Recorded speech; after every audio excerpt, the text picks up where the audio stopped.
Hello नमस्कार बच्चों, मेरा नाम आदिल खान, कैटलाइजर्स इंस्टीट्यूट कोटा। आज हम शुरू करने वाले हैं नीट की तैयारी और उसका करने वाले हैं दी एंड फिजिक्स का। ठीक है, तो अब अभी तक तो जी जी जी जी कर रहे थे, अब नीट नीट नीट करेंगे और डॉक्टर बना के मानेंगे, ये मेरी जिद है। ठीक है, तो अब कुछ वन शॉट सीरीज लेते हैं हम लोग। मेरा पहला जो टारगेट होगा, मैं सबसे पहले तुम लोग को क्या करवाना चाहता हूं कि तुम मैकेनिक्स कंप्लीट कर लेते हैं। ठीक है, शुरू करते हैं first chapter Newton's laws of motion से। शुरू करते हैं first chapter Newton's laws of motion.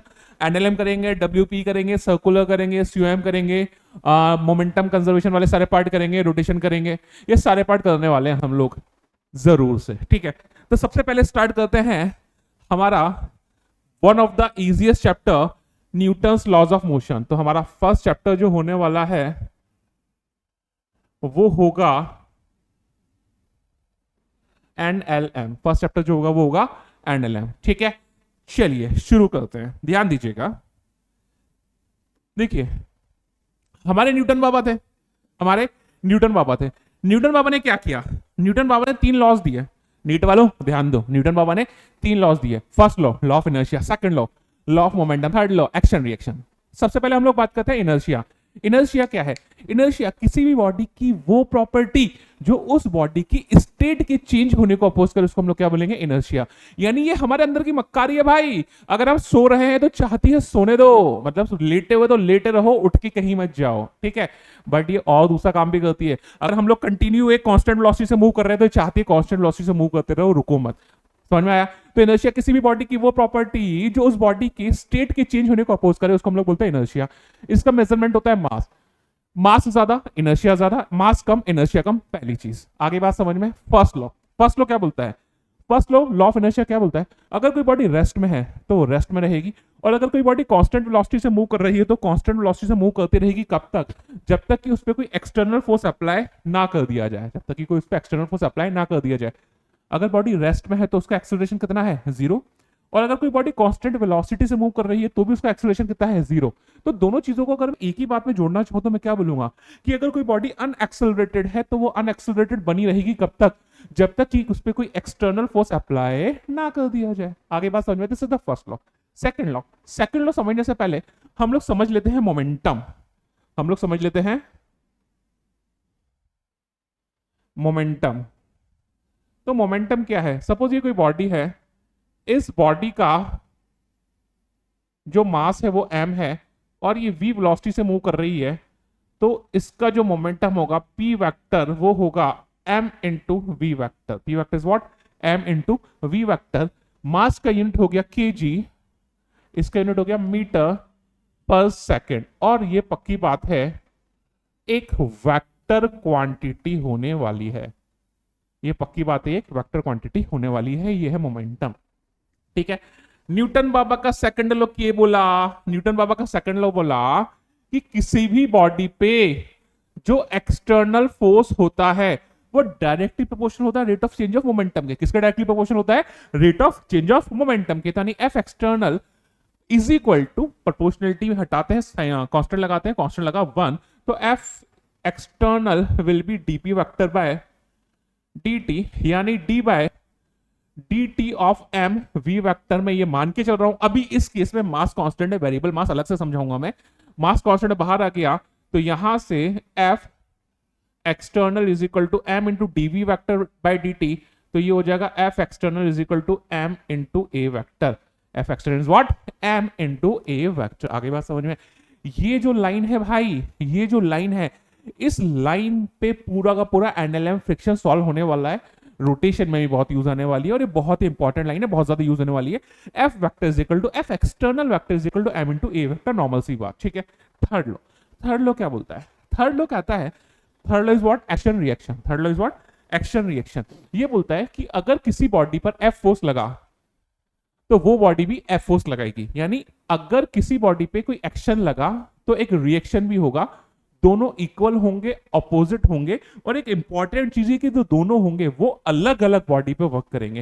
यानी every action has equal and opposite reaction but both work on different bodies. This is the action reaction. तो तीन कानून थे जो इजीली सॉल्व होते हैं। ठीक है, समझो। अब ये जो सेकंड लॉ है, F vector is equal to M into A vector, F vector is what, M into A vector. इसके बिहाफ पे हम लोग एनालिटिक फ्रिक्शन को कैसे सॉल्व करने वाले हैं, उसके लिए मैं 5 रामबाण लिखवाने वाला हूं, तुम्हें लिखवाने वाला हूं, मैं जल्दी समझाने वाला हूं। अगर वो 5 लाइनें आपको याद है तो आप सारे सवाल चुटकियों में ऐसे ऐसे ऐसे करके सॉल्व कर दोगे। आगे बात समझ में। सबसे पहला पॉइंट, सबसे पहला पॉइंट क्या कहता है, सुनिएगा। फर्स्ट पॉइंट बोलता है, सबसे फर्स्ट पॉइंट है एफ बी डी। एफबीडी का मतलब है फ्री बॉडी डायग्राम। एफबीडी का मतलब क्या है, free body diagram. Free body diagram का मतलब क्या है, किसी भी बॉडी पे लगने वाले जितने भी फोर्सेस हैं उनको विथ डायरेक्शन इज्जत के साथ बना दो, इज्जत के साथ बना दो, नॉर्मल सी चीज। दूसरा काम होता है हमारा मोशन की डायरेक्शन।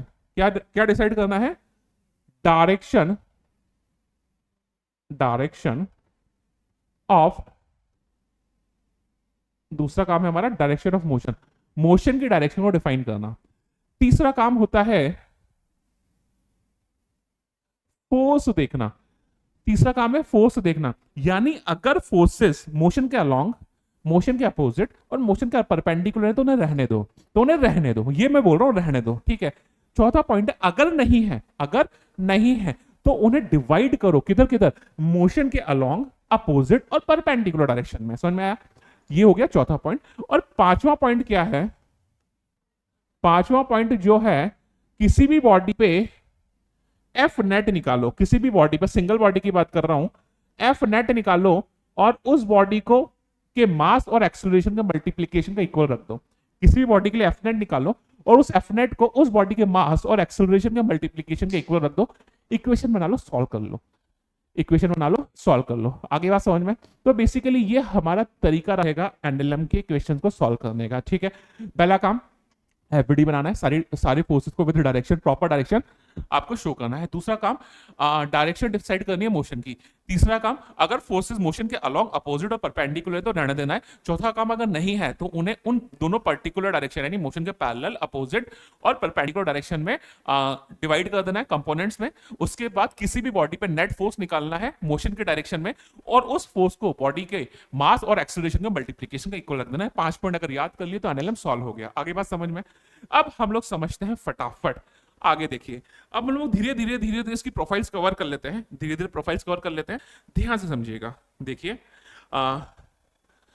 जल्दी जल्दी पढ़ा रहा हूं, वन शॉट देना चाहता हूं, समझाना सब कुछ चाहता हूं। तो आज के दिन मेरे डायग्राम्स थोड़े रफ होंगे, बट अगर तुम मेरे दूसरे लेक्चर्स देखोगे तो मेरे diagrams point two point exact होते हैं। तो प्लीज आज के लिए मैनेज कर लेना थोड़े से गंदे डायग्राम, क्योंकि मेरे को जल्दी जल्दी तुम्हें सब कुछ पढ़ाना है। आगे बात समझ में। देखिए क्या सीन है, ये आपके पास 3 ब्लॉक्स हैं। सबसे पहले हम लोग समझ लेते हैं ब्लॉक प्रॉब्लम्स। सबसे पहले हम लोग क्या समझने वाले हैं, ब्लॉक प्रॉब्लम्स, ठीक है। ध्यान दीजिए,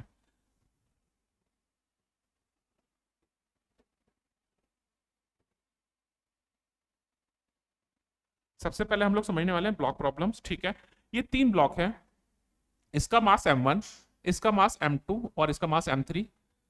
इस ब्लॉक पे बाहर की तरफ से फोर्स लग रहा है F, बाहर की तरफ से फोर्स लग रहा है F, ठीक है। आपको बोला है कि आपको कांटेक्ट फोर्स फाइंड करना है और एक्सेलरेशन फाइंड करना है। तो देखो सबसे पहले समझो कांटेक्ट फोर्स क्या होता है, ये चीज समझ लो। कांटेक्ट फोर्स क्या है, जब भी दो बॉडीज आपस में कांटेक्ट में है, जब भी दो बॉडीज आपस में कांटेक्ट में है, वो पक्की बात है एक दूसरे पे कांटेक्ट फोर्स लगाती हैं। क्या करती हैं, वो एक दूसरे पे कांटेक्ट फोर्स लगाती हैं। और वो जो कांटेक्ट फोर्स होता है वो हमेशा कांटेक्ट सरफेस के परपेंडिकुलर होता है। क्या होता है वो, कांटेक्ट सरफेस के परपेंडिकुलर होता है। और एक्शन रिएक्शन तो वर्क करेगा, एक बॉडी जितना कांटेक्ट फोर्स इस पे लगाएगी, ये वाली बॉडी उतना ही कांटेक्ट फोर्स इस पे लगाएगी, दोनों का डायरेक्शन अपोजिट होगा, बट दोनों अलग अलग बॉडीज पर वर्क करेंगे, इतना मुझे समझ में आता है। सबसे पहला काम क्या है बेटा मेरा, सबसे पहला काम है मेरा एफबीडी बनाना। ऑब्वियस ही बात है, कोई भी बॉडी है उसमें ग्रेविटेशनल फोर्स तो ग्राउंड के परपेंडिकुलर डाउनवर्ड्स लगता है, हम लोग अच्छे से पता है ये बात। तो यहां पे लगा m1g, इस वाली बॉडी पे डाउनवर्ड्स लगा m2g, इस वाली बॉडी पे डाउनवर्ड्स लगा m3g, ठीक है। इस बॉडी पे पीछे से धक्का लगा तो ये वाली बॉडी आगे वाले को धक्का देगी और ये धक्का जो है वही तो कांटेक्ट फोर्स है। तो इस कांटेक्ट फोर्स के जो होगा वो कांटेक्ट सरफेस पे परपेंडिकुलर यहां लगा R1, एक्शन रिएक्शन की वजह से इस पे भी इधर की तरफ लगेगा R1, equal and opposite, not R2। आई बात समझ में।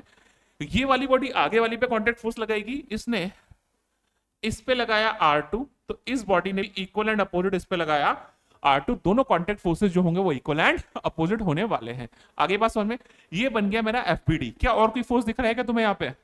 नॉर्मल, ग्राउंड का नॉर्मल, यस ऑब्वियस ही बात है, जो बॉडी है वो ग्राउंड के कांटेक्ट में है, तो यहां पे भी कांटेक्ट फोर्स लगेगा। ये बॉडी ग्राउंड पे कांटेक्ट फोर्स नीचे लगाएगी और ग्राउंड इस बॉडी पे कांटेक्ट फोर्स ऊपर लगाएगी। तो भाई साहब यहां पर ध्यान दीजिएगा, इस बॉडी ने ग्राउंड पे इधर की तरफ लगाया N1 और इस ग्राउंड ने बॉडी पे लगाया N1 ऊपर।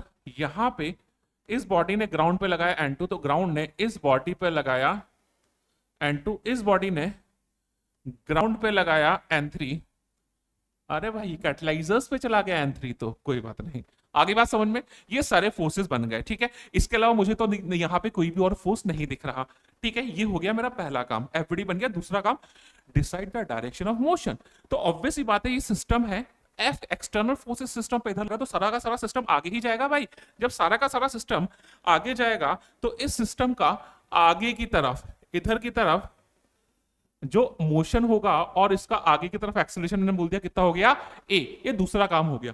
तीसरा काम, फोर्सेस देखो मोशन के पैरेलल है बेटा,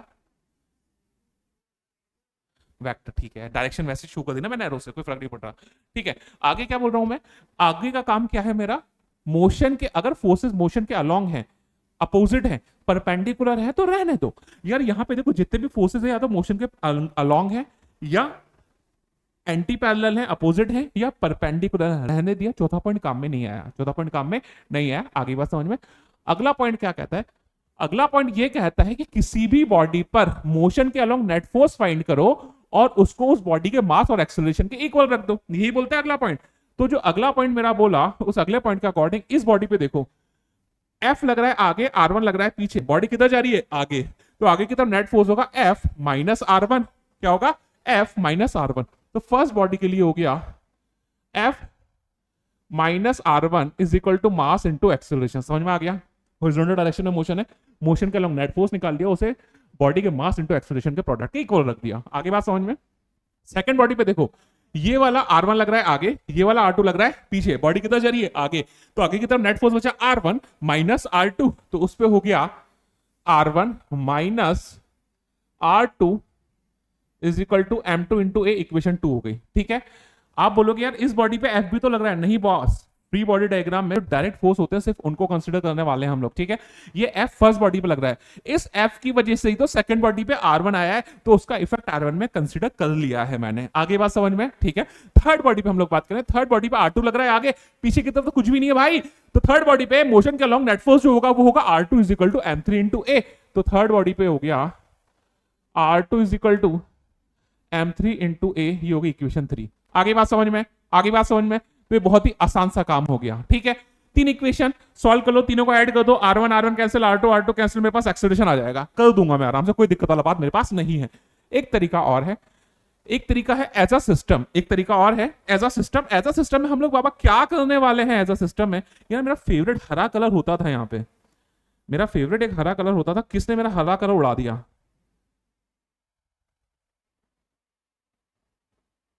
अब यार ये मत बोला हरा कलर मेरा फेवरेट क्यों है, पहले बता दूं, ठीक है। हाँ, अच्छा, मैं मुस्लिम हूं ना इसलिए, नहीं भाई ऐसा नहीं है चमकता दिखता है, ठीक है। हाँ, फ्लोरोसेंट टाइप का ग्रीन है, ध्यान दीजिए भाई, देखो यार अच्छे से समझो। तो यार यहाँ पे क्या सीन है, ध्यान दीजिएगा। As a system, as a system अगर मैं बात करूं, एज अ सिस्टम, अगर मैं एज अ सिस्टम बात करूं, इस पूरे के पूरे मास M1 plus M2 plus M3 को एक सिस्टम मानूं, तो किसी भी एज अ सिस्टम के लिए F external is equal to M total into ए।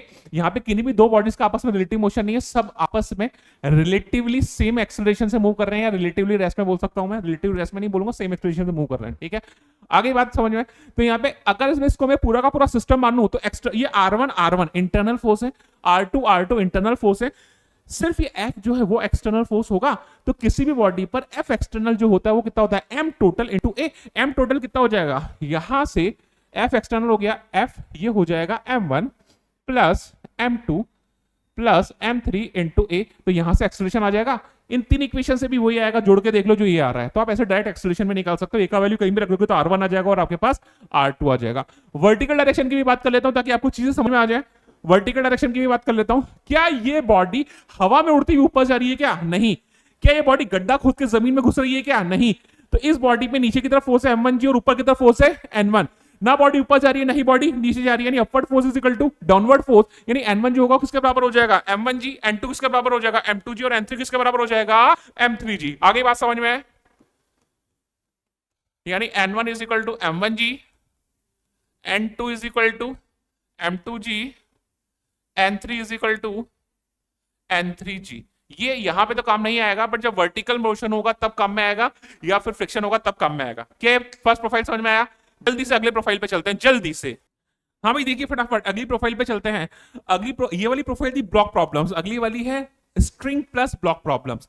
यानी अभी रस्सियां बांधेंगे भाई। क्या बांधने वाले हैं? रस्सियां बांधने वाले हैं, ठीक है। तो अभी है स्ट्रिंग प्लस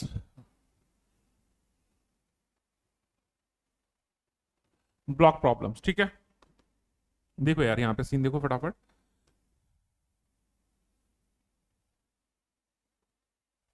हाँ ध्यान दीजिए, ये आपके पास तीन ब्लॉक हैं। ये आपके पास तीन ब्लॉक हैं।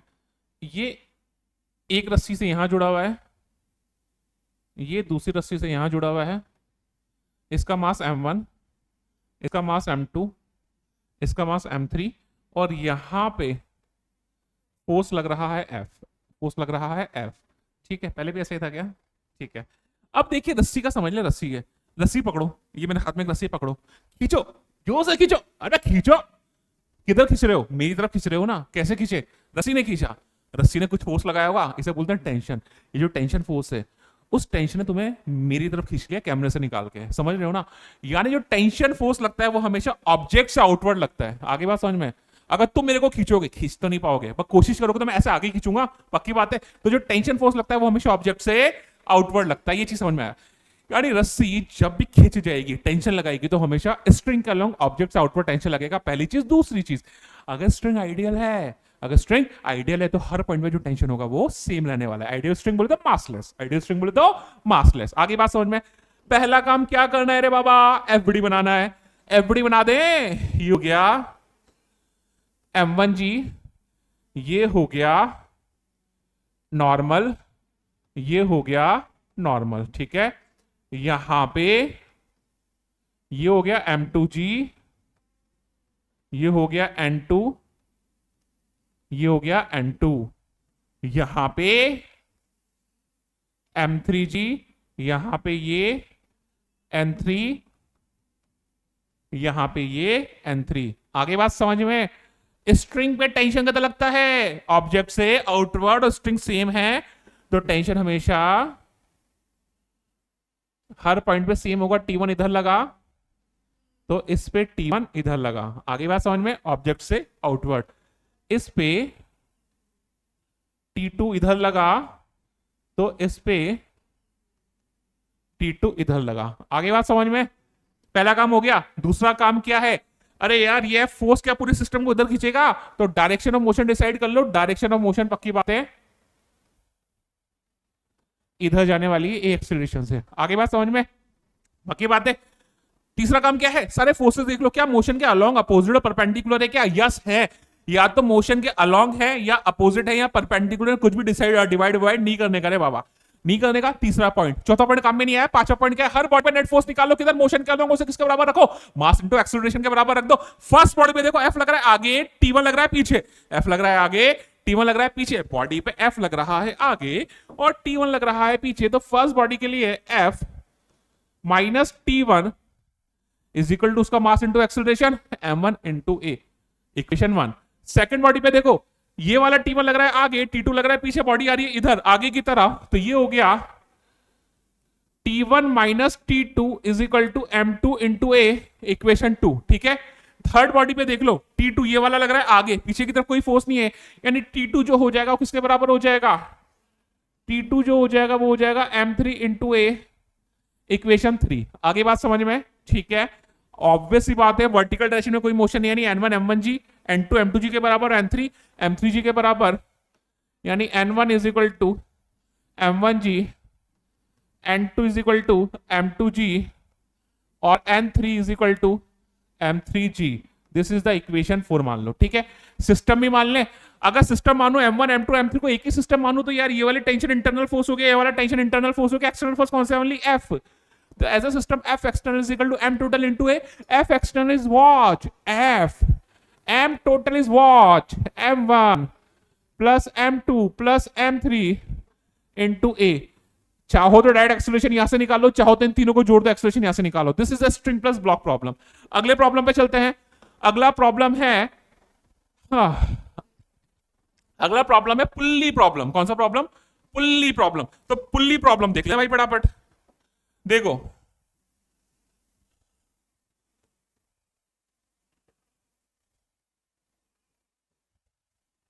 Pulley problems. पुल्ली देखिए, अरे गांव का कुआं, वो ऊपर लगने वाली घिरनी चक्की, ऐसे खींचोगे तो बाल्टी निकल के ऊपर आ जाएगी, दैट्स पुल्ली। बट वो एनएलएम की पुली नहीं है, वो रोटेशन की पुली है, वो घूमती है। एनएलएम की पुली जो है वो घूमती नहीं है, ऐसा मान के चलेंगे। आइडियल पुली बात करेंगे यहाँ पे, है ना भाई? तो देखो ये एक पुल्ली है ना? ठीक है, ये पुल्ली, ये इसका सेंटर है, ये यहां से रिजिड एंड है, एक रस्सी इधर लटकी हुई है, एक रस्सी इधर लटकी हुई है। इस मतलब रस्सी तो सेम ही है, ऐसे लपटती हुई इधर आ रही है। इधर का मास जो है वो M1 है और इधर का मास जो है वो M2 है। एक तरफ का मास M1 है, दूसरी तरफ का मास M2 है। ठीक है जी, कहिए, कुछ कह रही हैं? ठीक है, मैंने पकड़ रखा है ऐसे, दोनों को छोड़ दिया। तो पक्की बात, एक ऊपर जाएगा और एक नीचे आएगा। दोनों नीचे आ सकते हैं क्या? अरे रबड़ थोड़ी है, रस्सी है, एक्सीडेंट थोड़ी हो सकती है।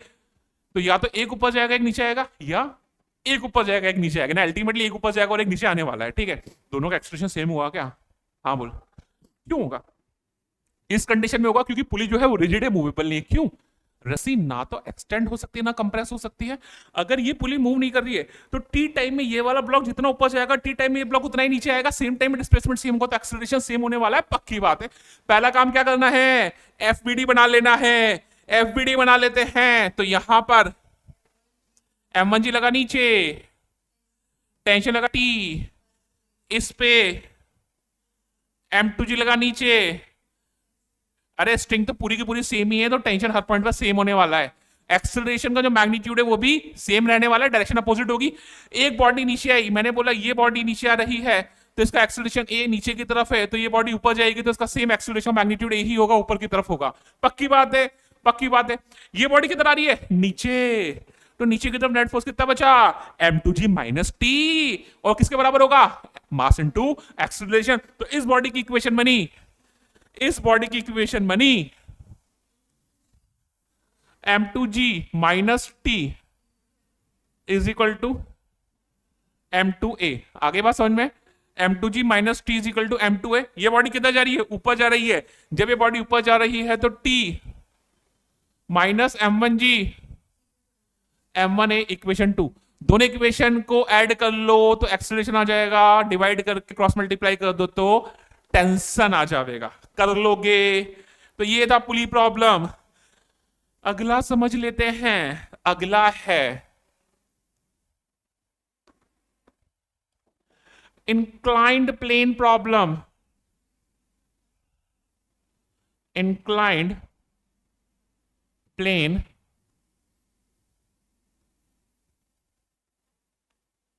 प्रॉब्लम्स। अगला है इंक्लाइंड प्लेन प्रॉब्लम्स। ध्यान दीजिए, इंक्लाइंड प्लेन बना दूं पहले, है ना? अरे यार ये हमेशा में से ऐसे ही क्यों बनता है? फिर भी ऐसे ही बना, अब बनाना सही है ना बात। हाँ ठीक है, ये आपके पास एक इंक्लाइंड प्लेन। इंक्लाइंड प्लेन देखा आपने? आपने देखा है? अरे घर की रैंप इंक्लाइंड प्लेन है यार। ठीक है, ये एक इंक्लाइंड प्लेन है। इस इंक्लाइंड प्लेन का ये जो एंगल है, ये एंगल थीटा है। यहां पर एक ब्लॉक रखा हुआ है, यहां पर एक ब्लॉक रखा हुआ है जिसका मास m है। फ्रिक्शन नाम की चीज मुझे पता ही नहीं क्या होती है। तो क्या होगा, ब्लॉक फिसलता हुआ नीचे आएगा। ऐसा मान के चलो ये बर्फ का बना हुआ है, ये बर्फ का बना हुआ है, तो फिसलता हुआ नीचे आएगा। तो ये जो नीचे आ रहा है उसका एक्सेलरेशन फाइंड करना है। क्या करना है, नीचे जो आ रहा है उसका एक्सेलरेशन फाइंड करना है। तो पहला काम क्या है, एफबीडी बनाना। पहला काम क्या है, एफबीडी बनाना। तो बच्चों एक बात ध्यान रखो, हमेशा जब इंक्लाइन प्लेन की बात हो ना, हमेशा ऐसे प्लस बना लो। प्लस बना लोगे तो बहुत आसान हो जाएगा, प्लस बना लोगे तो बहुत आसान हो जाएगा। ठीक है, अब देखिए इस बॉडी पर ग्राउंड के परपेंडिकुलर लगेगा mg। ये ग्राउंड है, परपेंडिकुलर डाउनवर्ड्स mg लगा। ये कॉन्टेक्ट सरफेस है, तो इंक्लाइन प्लेन इस पे इस डायरेक्शन में नॉर्मल लगाएगा। ठीक है, और ये इस बॉडी पे इस डायरेक्शन में इक्वल एंड अपोजिट नॉर्मल लगाएगा। ये इंक्लाइन प्लेन पर है और वो बॉडी पर है। आगे बात समझ में, जहां जो होगा वो देख लेंगे। मैंने बोला कि सारा जो मोशन होगा ऑब्वियसली बात है, एक स्टेशन से बॉडी इंक्लाइन प्लेन के लोग नीचे आ सकता है, और कोई तो ऑप्शन है नहीं इस कंडीशन में। तो देखो जो नॉर्मल है वो तो मोशन के परपेंडिकुलर है, कुछ नहीं करना, थर्ड पॉइंट काम आ रहा है। बट जो mg है ना तो मोशन के पैरेलल है, ना परपेंडिकुलर है, ना ही अपोजिट है। तो mg को मुझे डिवाइड करना पड़ेगा किधर किधर, मोशन के पैरेलल, एंटी पैरेलल, परपेंडिकुलर, जिधर बैठता है। ठीक है, जिधर वो बैठता है। ठीक है, अब देखिए यहां पे ध्यान दीजिएगा फटाफट, यहां पे ध्यान दीजिए। ये mg का डायरेक्शन, ये नॉर्मल का डायरेक्शन। एक बार बताओ, ये थीटा, ये 90, तो ये वाला जो हो जाएगा वो क्या हो जाएगा, 90 माइनस थीटा। ये वाला 90 माइनस थीटा हो गया बाबा, ये 90 था, तो ये पीला वाला एंगल कितना होगा, 90 माइनस 90 माइनस थीटा बोले तो थीटा। तो भाई साहब यहां पर ये वाला जो एंगल हो गया वो कितना हो गया, थीटा। इस mg का इधर की तरफ कंपोनेंट mg cos थीटा, और इधर की तरफ कंपोनेंट mg sin थीटा। इधर की तरफ हो जाएगा mg cos थीटा, उधर की तरफ हो जाएगा mg sin थीटा। बॉडी किधर आएगी, इंक्लाइन प्लेन के अलॉन्ग भागती भी नीचे आएगी। तो भाई साहब वहां पे mg sin theta is equal to ma, m से m कैंसिल हो गया, तो उसका इंक्लाइन प्लेन के अलॉन्ग एक्सेलरेशन कितना हो गया, a is equal to g sin theta. समझ में आया क्या, समझ में आया क्या, this is the incline plane problem, this is the incline plane problem. सारी प्रॉब्लम समझ में आ गई अच्छे से, बहुत ही अच्छी बात। चलो आगे काम करते हैं, फटाफट अगली प्रॉब्लम समझते हैं। इंक्लाइन प्लेन में पुल्ली जोड़ देवे क्या भाई, इंक्लाइन प्लेन में पुल्ली जोड़ देते हैं। जो इंक्लाइन प्लेन में पुल्ली जोड़ दी, देखो इधर ऐसा कुछ,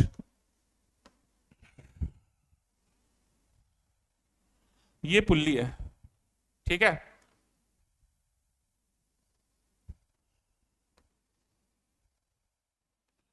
ये एक ब्लॉक है, ये दूसरा ब्लॉक है, ये एंगल जो है वो थीटा है। आगे बात समझ में, इस ब्लॉक का मास मैंने बोल दिया m1, इस ब्लॉक का मास मैंने बोल दिया m2। अब यार एक चीज है, खुली प्रॉब्लम में है ना, कौन सी बॉडी किधर जाने वाली इसमें प्रॉब्लम होती है। मुझे क्या पता ये इधर आएगा, ये इधर आएगा, हो सकता है ऐसा ना हो, ये ऊपर जाए, ये इधर आए। तो यार आप कोई भी एक पर्टिकुलर डायरेक्शन अपनी मर्जी से चूज कर लो। ठीक है, पूरा सॉल्व कर लो। अगर एक्सेलरेशन नेगेटिव आया तो यानी इसका मतलब जो डायरेक्शन मैंने मानी थी ना, डायरेक्शन उसकी अपोजिट है। आगे बात समझ में, ठीक है। तो इस वाले सवाल में सबसे पहले हम लोग एफबीडी बना ले भाई। तो देखो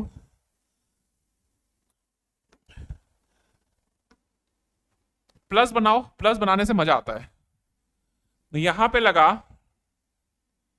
m1g, यहां पे लगा नॉर्मल, यहां पे लगा टेंशन। ठीक है, यहां पे लगा m2g, यहां पे लगा टेंशन। आगे बात समझ में, यहां m2g, वहां पे लगा टेंशन। ठीक है, मुझे नहीं पता कौन किधर जा रहा है। मैंने बोला ये वाला नीचे जा रहा है, मैंने बोला ये एक स्टेशन से नीचे जा रहा है, तो ये एक स्टेशन से ऊपर जाएगा, पक्की बात है। ठीक है, पक्की बात है। यहां पे m1g के मेरे को कंपोनेंट करने पड़ेंगे क्योंकि वो मोशन के अलोंग अपोजिट परपेंडिकुलर नहीं आ रहा है। ठीक है, तो ये थीटा था, तो साहब ये भी थीटा होगा। तो m1g का एक कंपोनेंट इधर हो गया m1g cos थीटा, एक कंपोनेंट इधर हो जाएगा m1g sin थीटा। ये बॉडी किधर आ रही है, नीचे की तरफ, नीचे की तरफ फोर्स m1g sin थीटा, ऊपर की फोर्स तरफ फोर्स t। तो जो बॉडी नीचे आ रही है तो नीचे की तरफ नेट फोर्स कितना बचा, m1g sin theta minus t। पक्की बात है। तो नीचे की तरफ उस बॉडी पे फोर्स बचा m1g sine theta minus T is equal to m1a। m1g sine theta minus T is equal to m1a। ये बॉडी किधर जा रही है? ऊपर। ऊपर की तरफ फोर्स टी, नीचे की तरफ फोर्स m2g। बॉडी गई ऊपर, तो ऊपर की तरफ फोर्स हो गया T minus m2g is equal to m2a। Incline plane में एक चीज देख लो, ये इंक्लाइन प्लेन है, ये इसका परपेंडिकुलर डायरेक्शन है। परपेंडिकुलर डायरेक्शन में तो कोई मोशन नहीं है, तो इधर की तरफ इस बॉडी पे फोर्स है m1g cos थीटा, ऊपर की तरफ फोर्स है नॉर्मल, तो इस डायरेक्शन में तो कोई मोशन नहीं है, तो upward force is equal to downward force, यानी n जो हो जाएगा वो किसके बराबर हो जाएगा? m1g cos theta. This is the equation 3। आगे बात समझ में? अब जैसी मर्जी आएगी, जो मर्जी आएगी वो सॉल्व कर लेंगे, ठीक है। फटाफट अगला प्रोफाइल देखते हैं। चलिए अगली प्रोफाइल पे चलते हैं फटाफट, ध्यान दीजिएगा, अगले सवाल पे चलते हैं। देखिए आपके सामने डबल इंक्लाइन प्लेन है। क्या है? एक डबल इंक्लाइन प्लेन, एक साइड m1 लटका हुआ है, दूसरी साइड m2 रखा हुआ है, सॉरी पुली है, एक मासलेस स्ट्रिंग, आइडियल स्ट्रिंग लटकी हुई है, रखी हुई है। इधर का एंगल अल्फा, उधर का एंगल बीटा है, ठीक है। आपको सपोज एक्सेलरेशन फाइंड करना है। क्या फाइंड करना है? सपोज एक्सेलरेशन फाइंड करना। सबसे पहला काम क्या भाई? सबसे पहला काम क्या? एफबीडी बनाना। तो मैंने क्या बोला? हमेशा प्लस बना लो, हमेशा प्लस बना लो, है ना। अब देखो यहां पर m1g लगेगा इधर, यहां पर m1g लगेगा इधर, और टेंशन लगेगा इधर, ठीक है। ये एंगल जो हो जाएगा वो अल्फा हो जाएगा, इधर हो जाएगा m1g cos अल्फा, और इधर हो जाएगा m1g sin अल्फा, और इधर हो जाएगा n1। ये इस वाले का एफबीडी हो गया। आगे बात समझ में? उस वाले का एफबीडी बना लेते हैं। यहां पर ये हो जाएगा m2g, ये एंगल हो जाएगा बीटा, ये हो जाएगा m2g cos बीटा, इधर हो जाएगा m2g sin बीटा, और इधर हो जाएगा टेंशन t, और इधर हो जाएगा नॉर्मल n2। ये सारे फोर्सेस होंगे, ये बन गया एफबीडी। मुझे नहीं पता कौन किधर जा रहा है, मैंने बोला वो नीचे जा रहा है, पता नहीं मुझे उधर वाला ही सही लगता है, वो नीचे जा रहा है और ये ऊपर जा रहा है। अगर ऐसा है तो इसका एक्सेलरेशन मैंने इधर माना और इसका एक्सेलरेशन ए मैंने इधर माना। जब ये बॉडी इधर आ रही है तो m2g sin बीटा नीचे की तरफ और t ऊपर, तो ये बॉडी नीचे आ रही है तो नीचे की तरफ नेट फोर्स बचा m2g sin beta minus t। कितना? m2g sin beta, m2g sin beta minus t is equal to m2a। आगे बात समझ में? ध्यान दो उधर, m2g sin beta minus t is equal to m2a। ये बॉडी किधर जा रही है? ये ऊपर जा रही है, ऊपर की तरफ फोर्स t, नीचे की तरफ है m1g sin अल्फा, बॉडी जा रही है ऊपर, तो ऊपर की तरफ नेट फोर्स बचा t m1g sin alpha is equal to m1 into a। दो इक्वेशंस, दो वेरिएबल, क्या करो? इक्वेशन 1 प्लस 2 कर दो। इक्वेशन 1 प्लस 2 कर दिया तो टेंशन से टेंशन कैंसिल हो गया, यहां हो गया m2g sin beta minus m1g sin alpha is equal to m1 plus m2 into a। तो जो एक्सिलरेशन हो जाएगा वो हो जाएगा m2 sin beta minus m1 sin alpha into g upon m1 plus m2। ये हो जाएगा एक्सिलरेशन। क्या ऐसा ही था? ऐसा नहीं था, गलत कर दिया क्या मैंने? अरे वो तो न्यूमेरिकल प्रॉब्लम था ना भाई। समझ में आया कैसे करेंगे? समझ में आया? चलिए पहले इन प्रोफाइल से कुछ क्वेश्चंस करते हैं, फिर मोमेंटम चेंज की वजह से फोर्स निकालने के काम करें, सवाल समझेंगे, फिर वेइंग मशीन समझेंगे, फिर सूडो फोर्स समझेंगे, फिर स्प्रिंग समझेंगे, फिर थोड़ा कांस्टेंट समझेंगे और एनएलएम खत्म करेंगे। आई बात समझ में? चलिए अगले सवालों पे चलते हैं थोड़ा सा। चलिए आपके सामने एक नीट का पीवाईक्यू है, आपके सामने एक नीट का पीवाईक्यू है, उस नीट की पीवाईक्यू को पढ़ते हैं फटाफट। ध्यान दीजिए, नीट का पीवाईक्यू, आहा बहुत मतलब ऐसा लग, क्या बोलूं, छोड़ो, सवाल देखो फटाफट। A balloon with mass m is descending down with an acceleration a, ठीक है, a is less than g, अच्छी बात है। How much mass should be removed from it so that it starts moving up with an acceleration a? Okay, क्या बोला इसने? m मास का एक बैलून है, वो नीचे की तरफ आ रहा है a एक्सेलरेशन से। उसने बोला मैं उसमें से कितना मास रिमूव कर दूं कि वो ऊपर जाने लगे सेम एक्सेलरेशन a से। ठीक है साहब, ठीक है साहब, बहुत अच्छी बात, बहुत अच्छी बात। देखो ये मेरा बलून है ना, इस बलून का मास m है और ये नीचे की तरफ आ रहा है ए एक्सेलरेशन से। आगे बात समझ में? कुछ बैंसी लग रहा होगा, अरे एयर बैंसी, अरे हॉट एयर बलून होता है ना, वो है। मैंने बोला ऊपर की तरफ इसमें कुछ ना कुछ फोर्स लग रहा होगा। अगर ये नहीं होता तो वो तो फ्री फॉल होता ना बाबा, तब तो जी से ही जाता। ए इज लेस देन जी का मतलब ये है ना, ठीक है। हाँ, एम जी लग रहा होगा नीचे, बॉडी किधर रही है, नीचे की तरफ। तो यहां पे हो गया M ji minus F is equal to M है। बॉडी किधर आ रही है, नीचे की तरफ।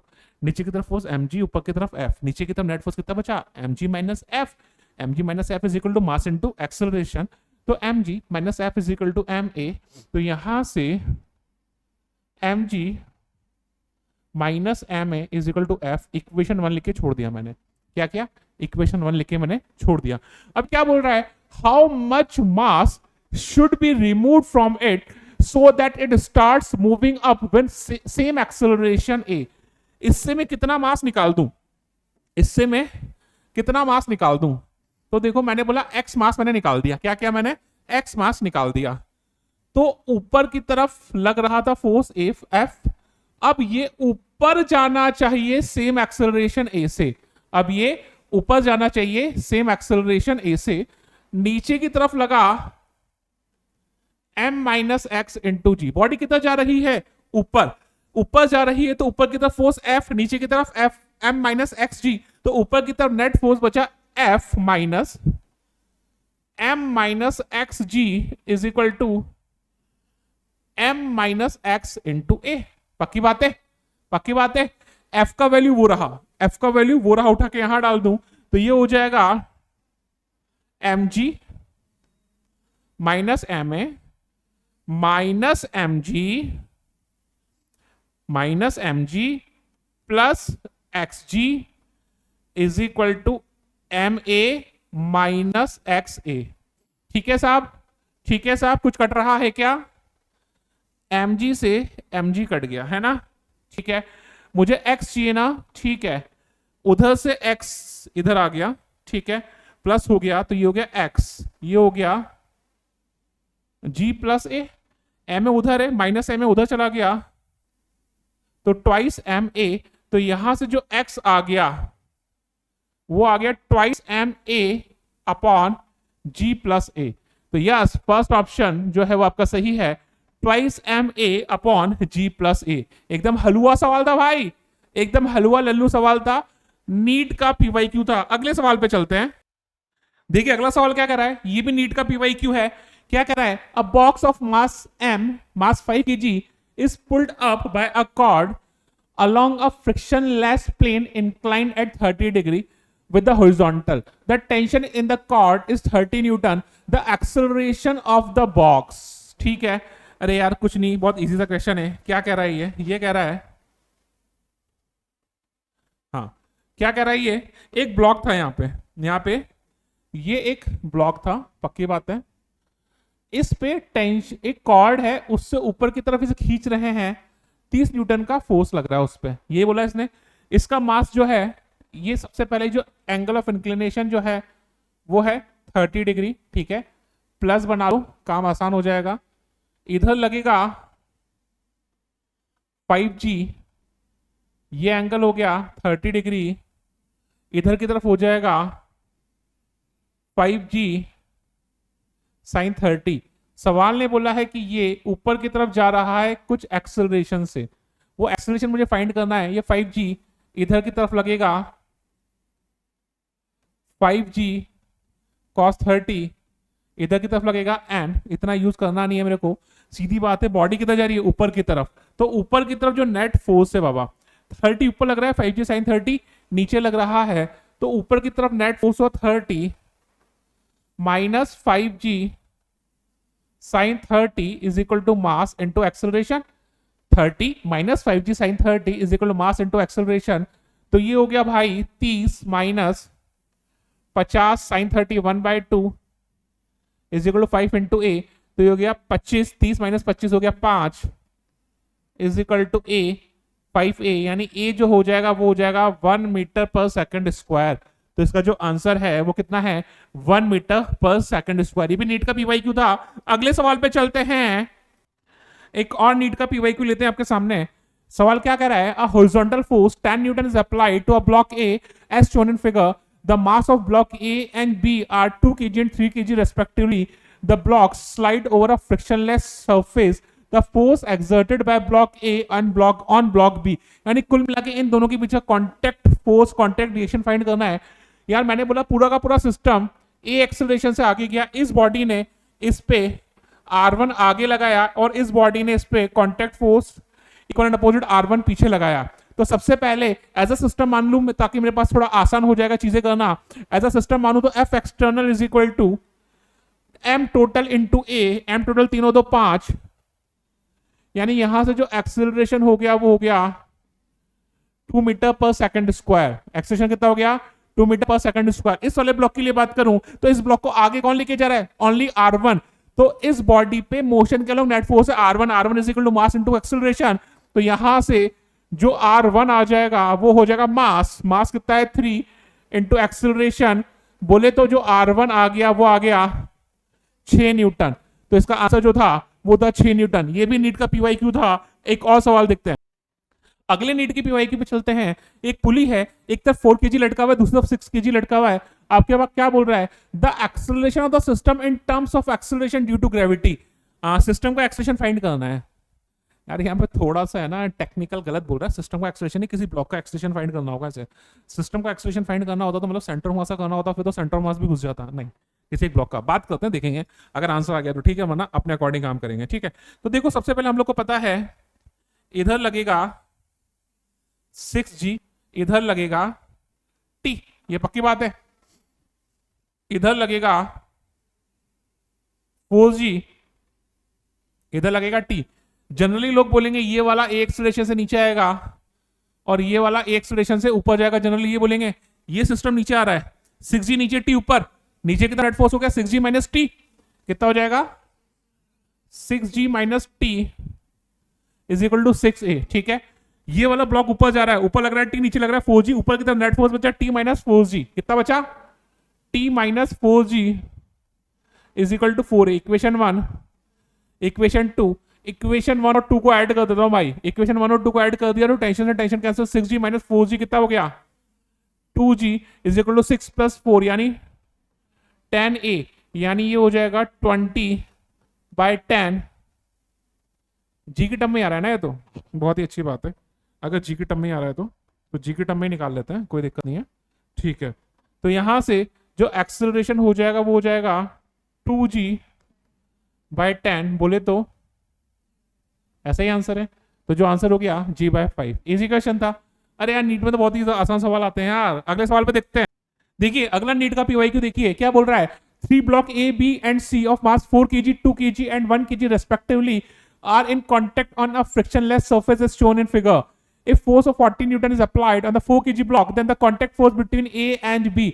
ये एक 4 kg है, ये 2 kg और 1 kg का ब्लॉक है, 14 न्यूटन का फोर्स लग रहा है। तो ए और बी के बीच का कॉन्टैक्ट फोर्स फाइंड करना है। यार अगर मुझे ऐसा करना है तो बेसिकली ज्यादा दिमाग नहीं लगाना, ये वाला ब्लॉक इस पे R1 आगे लगाएगा और ये वाला ब्लॉक इस पे R1 पीछे लगाएगा। अगर हॉरिजॉन्टल डायरेक्शन में बात कर लूं तो मैंने बोला ये सारा का सारा सिस्टम जो है वो आगे जा रहा है ए एक्सेलरेशन से। तो सबसे पहले मैं ऐसा सिस्टम मान के इसका एक्सेलरेशन फाइंड कर लेता हूं, सिस्टम मान के ऐसा इसका एक्सेलरेशन फाइंड कर लेता हूं। तो यानी F external is equal to M total into A। F external कितना हो गया 14, M टोटल 4 5 6 7 7A, यानी जो एक्सेलरेशन हो जाएगा वो कितना हो जाएगा 2 मीटर पर सेकंड स्क्वायर। फर्स्ट वाले ब्लॉक के लिए इक्वेशन लिख दो। ए ब्लॉक के लिए 14 लग रहा है इधर और R1 लग रहा है पीछे, 14 लग रहा है इधर और R1 लग रहा है पीछे। ए ब्लॉक के लिए बात कर रहा हूं मैं, तो आगे की तरफ नेट फोर्स हो जाएगा उसका 14 minus R1 is equal to उसका mass into acceleration in 4 into 2। आगे बात समझ में, तो यहां से हो जाएगा 14 minus 8 is equal to R1, कितना हो गया 6। तो यहां से जो R1 हो गया वो हो गया 6 न्यूटन। बहुत ही इजी क्वेश्चन था। जो R1 हो गया क्या हो गया, अरे यार हलवा सवाल है भाई, हलवा नीट पीवाईक्यू, जल्दी जल्दी जल्दी आगे देखते हैं फटाफट। देखिए ये भी नीट का पीवाईक्यू है, ये थोड़ा सा अच्छा सवाल दे दिया इन्होंने, ये नीट का पीवाईक्यू है, अच्छा सवाल है। क्या बोल रहा है ये सवाल, पढ़ते हैं। In the diagram shown, the normal reaction force between 2 kg and 1 kg smooth है, यानी आपको ये 2 kg और 1 kg यहाँ पे इस वाली सरफेस पे आपको नॉर्मल फोर्स पूछा है 2 kg और 1 kg के बीच में। तो इस 3 और 2 को मैंने एक ही सिस्टम, एक ही ब्लॉक मान लिया, तो उसको मैंने बना दिया 5 kg, 60 न्यूटन लग रहा है ऊपर की तरफ। ऊपर वाले 1 kg को मैंने रख दिया 18 न्यूटन लग रहा है नीचे की तरफ। आगे बात समझ में, आगे बात समझ में, ठीक है। सारे आपस में कांटेक्ट में है। मैंने बोला सबका जो एक्सेलरेशन है वो नीचे की तरफ ए है, ठीक है। यहाँ पे सबका जो एक्सेलरेशन है वो नीचे की तरफ कितना है, ए। एफबीडी बना ले, सबसे पहले एफबीडी बना ले, ठीक है। एफबीडी बनाने के लिए मैंने हमेशा कहा बोला है, एफबीडी बनाने के लिए आप हमेशा प्लस बना लो। प्लस बना लोगे, प्लस बना लोगे आसान हो जाता है, प्लस बना लो आसान हो जाता है ना। तो यार ऐसा ऐसा ऐसा ऐसा, ठीक है। इसका लगेगा, ध्यान दीजिए, 5G इधर, 5G cos 30 इधर, और 5G sin 30 इधर। पक्की बात है ना, ठीक है। ये ब्लॉक और ये ब्लॉक कांटेक्ट में है, मैंने अलग अलग दिखाया है जबकि वो कांटेक्ट में है।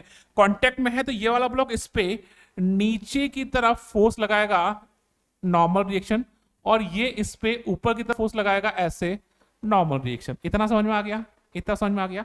ऊपर वाले ब्लॉक के लिए बात कर लेता हूं, इधर की तरफ लगेगा 1G, इधर 1G cos 30, और इधर की तरफ हो जाएगा 1G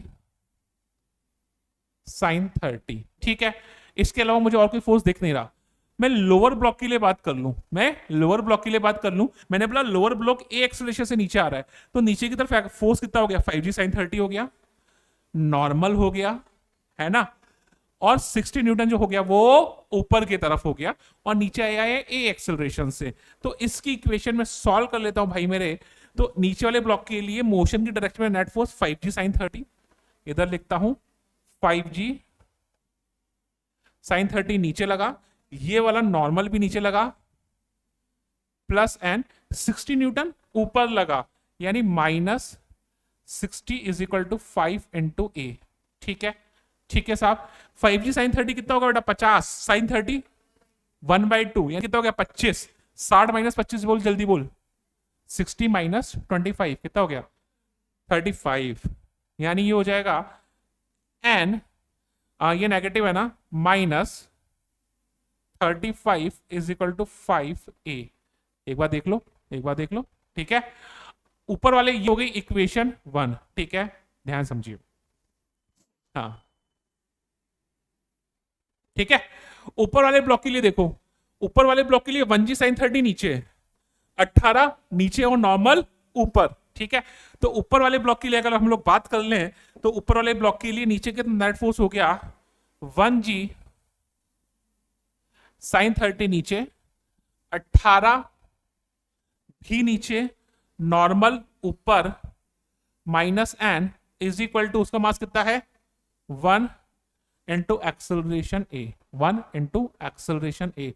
ये कितना हो गया मेरे भाई 110 sin 30 कितना हो गया, sin 30 1/2 कितना 5, कितना हो गया 5, 18 प्लस 5 कितना हो गया 23, कितना हो गया 23, है ना, पक्की बात है।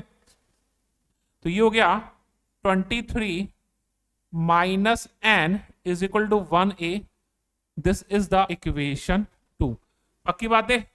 ए का वैल्यू उठा के यहां से यहां डाल दूं, ए का वैल्यू उठा के इक्वेशन 1 से इक्वेशन 2 में डाल देता हूं, तो यहां पे हो गया N minus 35 is equal to 5। A का वैल्यू कितना है 23 माइनस एन, कितना है 23 माइनस एन, ठीक है। तो ये कितना हो गया, अरे बाबा गंदी कैलकुलेशन हो रही है क्या। तो ये तो हो गया N minus of minus plus कितना हो गया 6n इज इक्वल टू कितना हो गया 5 या 15 का 5 हासिल का 1 5 10 115 प्लस 35, 115 प्लस 35 कितना हो गया बेटा 5 5 10 हासिल का 1 11 12 13 14 15 150 150। तो जो n हो गया वो कितना हो गया 150/6, ठीक है 25। तो ये हो गया आपका आंसर 25 न्यूटन। तो this is the answer. Easy था, इजी था, इजी नहीं था, नीट वाला तुम्हारे लिए थोड़ा सा टफ था। अगले सवाल पे चलते हैं। तो ये आपके सारे नीट की पीवाईक्यू थे कुछ, और अगले टॉपिक पढ़ेंगे तो अगले और नीट की पीवाईक्यू करेंगे। अब जल्दी से अगला कॉन्सेप्ट समझते हैं। अगला कॉन्सेप्ट क्या कह रहा है, ध्यान दीजिए। अगला कॉन्सेप्ट है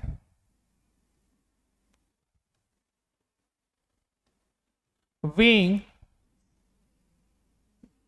अगला कॉन्सेप्ट है वेइंग मशीन। अगला कॉन्सेप्ट क्या है, वेइंग मशीन। ठीक है यार, ये आपका भ्रम मात्र है कि वेइंग मशीन आपका वेट बताती है। सबसे पहले तो हम लोग बात कर लें कि मास क्या है। मास है एम, वो हमेशा सेम रहने वाला है, कहीं भी कोई फर्क नहीं पड़ता। वेट है फोर्स। जो ट्रू वेट होता है, जनरली मास को ट्रू वेट बोलते हैं, या मास के करस्पॉन्डिंग जो फोर्स लगेगा अर्थ पर वो होता है mg। यानी जो वेट होता है w, वेट जो होता है, जो वेट होता है w, वो होता है mg। ध्यान रखना, m मास, g ग्रेविटेशनल एक्सेलरेशन। इसका जो यूनिट होगा भाई वो फोर्स का यूनिट होगा न्यूटन। जो मास का यूनिट होगा वो होगा केजी, किलोग्राम। ये चीज याद रखना, अगर कहीं भी कंफ्यूजन हो तो हम लोग यूनिट से पहचान लेंगे। कहीं भी कंफ्यूजन होगा तो हम लोग यूनिट से पहचान लेंगे। ठीक है, अब ये आपकी गलत धारणा है कि जो वेइंग मशीन होती है वो आपका वेट बताती है।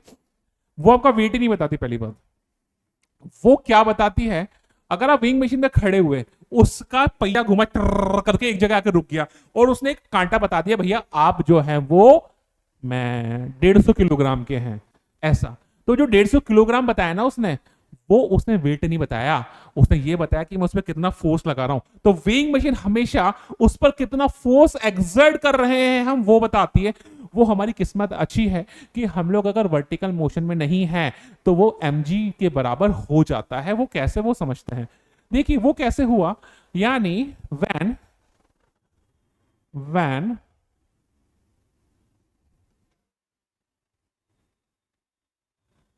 weighing machine at rest or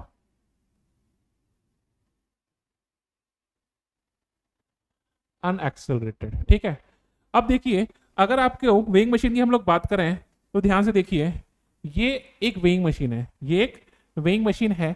ये मेरा जैसा पतला दुबला आदमी इस पे खड़ा हो गया, ये मेरा जैसा पतला दुबला आदमी इस पे खड़ा हो गया। इस पतले दुबले आदमी का मास जो है वो m है। तो ये पक्की बात है, ग्रेविटेशनल फोर्स जो mg लगेगा वो नीचे लगेगा, पक्की बात है। ठीक है, ये इसके साथ कांटेक्ट में है तो ये इस पे कांटेक्ट फोर्स लगाएगा नॉर्मल नीचे की तरफ। वेइंग मशीन इस पे equal and opposite contact force लगाएगा नॉर्मल ऊपर की तरफ। क्या ये बात समझ में आ गई? अब ये बेचारा मेरा जैसा पतला सा जो आदमी ना तो ऊपर उड़ के जा रहा है, नहीं वेइंग मशीन तोड़ के नीचे जा रहा है। यानी अगर वर्टिकली इक्विलिब्रियम में है या अनएक्सेलरेटेड है तो एन किसके बराबर हो जाएगा, mg के बराबर। तो ये वाला एन इस mg के बराबर होगा। एन किसके बराबर हो जाएगा, mg के बराबर। और वेइंग मशीन मुझे ये वाला एन बता देगी, ये एन और ये एन एक्शन रिएक्शन से इक्वल है मैग्नीट्यूड में। तो उसने तो मुझे ये वाला एन बताया है, बट ये वाला एन और ये वाला एन इक्वल है, और ये वर्टिकल अनएक्सेलरेटेड होने की वजह से एन किसके बराबर हो गया, mg के बराबर। तो उसने बता दिया भैया आपका जो वेट है वो mg है, और कांटे ने उसे g से डिवाइड करके आपका m बता दिया 150 किलोग्राम। समझ में आई ये बात? ये बात समझ में आ गई, बहुत बढ़िया। ठीक है, तो ये तो कब था, जो वर्टिकली अनएक्सेलरेटेड थी। अगर हो सकता है आपकी आपको वेइंग मशीन में डाल के लिफ्ट में डाल दें तो लिफ्ट ऊपर भी जाएगी और नीचे भी जाएगी। तो क्या चीजों में चेंज आएगा वो समझ लेते हैं। ठीक है, तो if lift moving upwards with acceleration a, if lift moving upward with acceleration a। तो साहब ये आपका लिफ्ट, ये आपकी वेइंग मशीन। ठीक है, हाँ ये बेचारा मैं पतला दुबला सा आदमी, मास m, मास m। ठीक है, जो लिफ्ट है वो ऊपर जा रही है a एक्सेलरेशन से। तो यार ये पक्की बात है, मेरे पे mg तो नीचे लगेगा, ये तो कोई नहीं बदलेगा। मैं लिफ्ट के सॉरी वेइंग मशीन के कांटेक्ट में हूं, तो उस पर नॉर्मल N1 नीचे लगाऊंगा। लिफ्ट मेरे पे नॉर्मल N1 लगाएगी ऊपर। मैं किधर जा रहा हूं? ऊपर। मैं किधर जा रहा हूं? ऊपर। तो मेरे पे N1 लग रहा है ऊपर और mg लग रहा है नीचे। तो मेरे पे ऊपर की तरफ इक्वेशन बन गई N1 minus M G is equal to M A. तो जो N1 हो जाएगा वो कितना हो जाएगा? mg plus M A. यानी कुल मिला के देखा जाए तो मेरा वेट तो mg होना चाहिए था, पर एम ए ऐड हो गया, यानी मैं भारी हो गया। अरे यार 150 किलो का तो पहले ही 50 किलो और ऐड हो गया, वेट मशीन 200 किलो बता दिया मुझे। डॉक्टर बोल रहा है भाई पतला हो जा, है ना। तो उसने आपको बताया हैवी, क्या बताया? मेरे लिए तो वेरी हैवी हो जाएगा, वेरी हैवी। ठीक है। अब अगर लिफ्ट ए एक्सेलरेशन से नीचे आ रही है, सपोज, समझ में आया? If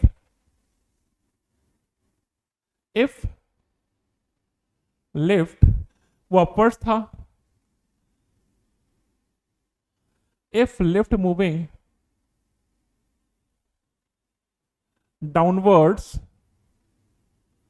with acceleration a. ठीक है, ठीक है। इतना शरीफ दिखता हूँ क्या मैं तुम्हें? ये लो, है नहीं दिखता ना? ठीक है। अब देखो ऐसा हो गया, ऐसा हो गया, है ना। अभी वही कंडीशन है, वही कंडीशन है। मैंने बोला इस बार जो लिफ्ट है वो ए एक्सेलरेशन से नीचे आ रही है, इस बार जो लिफ्ट है वो ए एक्सेलरेशन से नीचे आ रही है। ठीक है। तो देखो mg तो नीचे लगेगा, N2 नीचे लगा, N2 मेरे ऊपर, N2 ऊपर लगा, और लिफ्ट सॉरी वेइंग मशीन पे N2 नीचे लगा। इस बार बॉडी ए एक्सेलरेशन से नीचे आ रही है, तो मेरे लिए नीचे की नेट इक्वेशन क्या बनेगी? mg minus N2 is equal to M A. तो यहां पे नीचे की तरफ इक्वेशन बनी mg minus N2 is equal to M A. तो जो N2 हो गया वो हो गया mg माइनस एम ए। मेरा वेट जो है रियल में वो तो कितना है? mg, बट ये अभी वेइंग मशीन कितना बता रही है? mg minus M A. यानी इस बार बाबा मैं हल्का हो गया, डॉक्टर ने जो बोला था वो मैंने कर दिया है। ठीक है। तो इस बार मैं हो गया हल्का। कितना अच्छा लग रहा है ना, हल्का। ठीक है, समझ में आया? एक और चीज, अगर लिफ्ट फ्री फॉल हो जाए, यानी उसका नीचे की तरफ आने वाला जो एक्सेलरेशन है वो एक ही जगह कितना हो जाए? जी।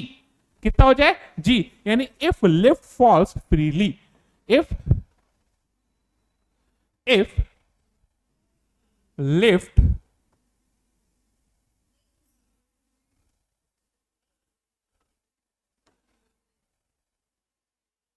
फ्रीली, अगर ऐसा होगा तो एक्सेलरेशन किसके बराबर होगा? जी के बराबर। यानी एक ही जगह में जी रख दूंगा तो बाबा N2 कितना हो जाएगा? 0। यानी वेइंग मशीन बोलेगी भाई तू तो एग्जिस्ट नहीं करता, तू तो हवा है, हवा। इसको हम लोग बोलते हैं weightlessness. Concept clear? Concept clear? This is all about your lift. एक अच्छा सवाल करते हैं लिफ्ट का, अच्छा सवाल बोला मैंने, अच्छा सवाल। ठीक है, चलिए चलिए। वेइंग मशीन का एक बहुत ही अच्छा सवाल आपके सामने है, एससीबी का क्वेश्चन है ये, ध्यान दीजिएगा। देखिए सवाल, देखिएगा सवाल क्या पढ़ रहा है, सवाल क्या बोल रहा है, पढ़ते हैं। Figure shows a man of mass 60 kg standing on a light weighing machine depth in a box of mass 30 kg। एक सेकंड रुकिएगा प्लीज। क्या बोल रहा है? Figure shows a man of mass 60 kg is standing on a light weighing machine kept in a box of mass 30 kg. The box is hanging from a pulley fixed to the ceiling through a light rope, the other end of which is held by the man himself. If the man manages to keep the box at rest, what is the weight shown by the machine? And what force should he exert on the rope to get his correct weight? Okay. यार क्या सवाल है, सवाल समझिएगा। सवाल क्या बोल रहा है? जो आदमी है उसका मास 60 किलो है। ठीक है, ये आदमी, इसका मास 60 किलो है, और ये जो बॉक्स है उसका मास 30 किलो है। ये वेइंग मशीन पे खड़ा हुआ है। अब ये पुली है, एक रस्सी एक पुली की साइड से होती हुई इसके हाथ में है, दूसरी साइड ये रस्सी का जो दूसरा एंड है वो बॉक्स पे है। दो केसेस है। अगर ये बोल रहा है बॉक्स रेस्ट में है तो वेइंग मशीन कितना मास बताएगी? वेइंग मशीन कितना वेट बताएगी? मास या वेट, मास की बात कर लेते हैं पहली चीज।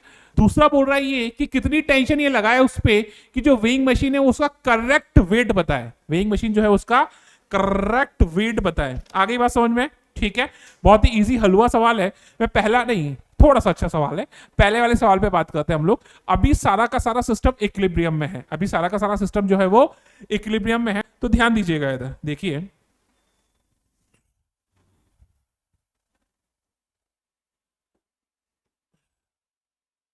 देखिए ये बॉक्स है ना, सब अलग अलग करके बता रहा हूं ताकि चीजें आसानी से दिखें। ये बॉक्स है, ये मैन है, ये बॉक्स है, ये मैन है, ठीक है।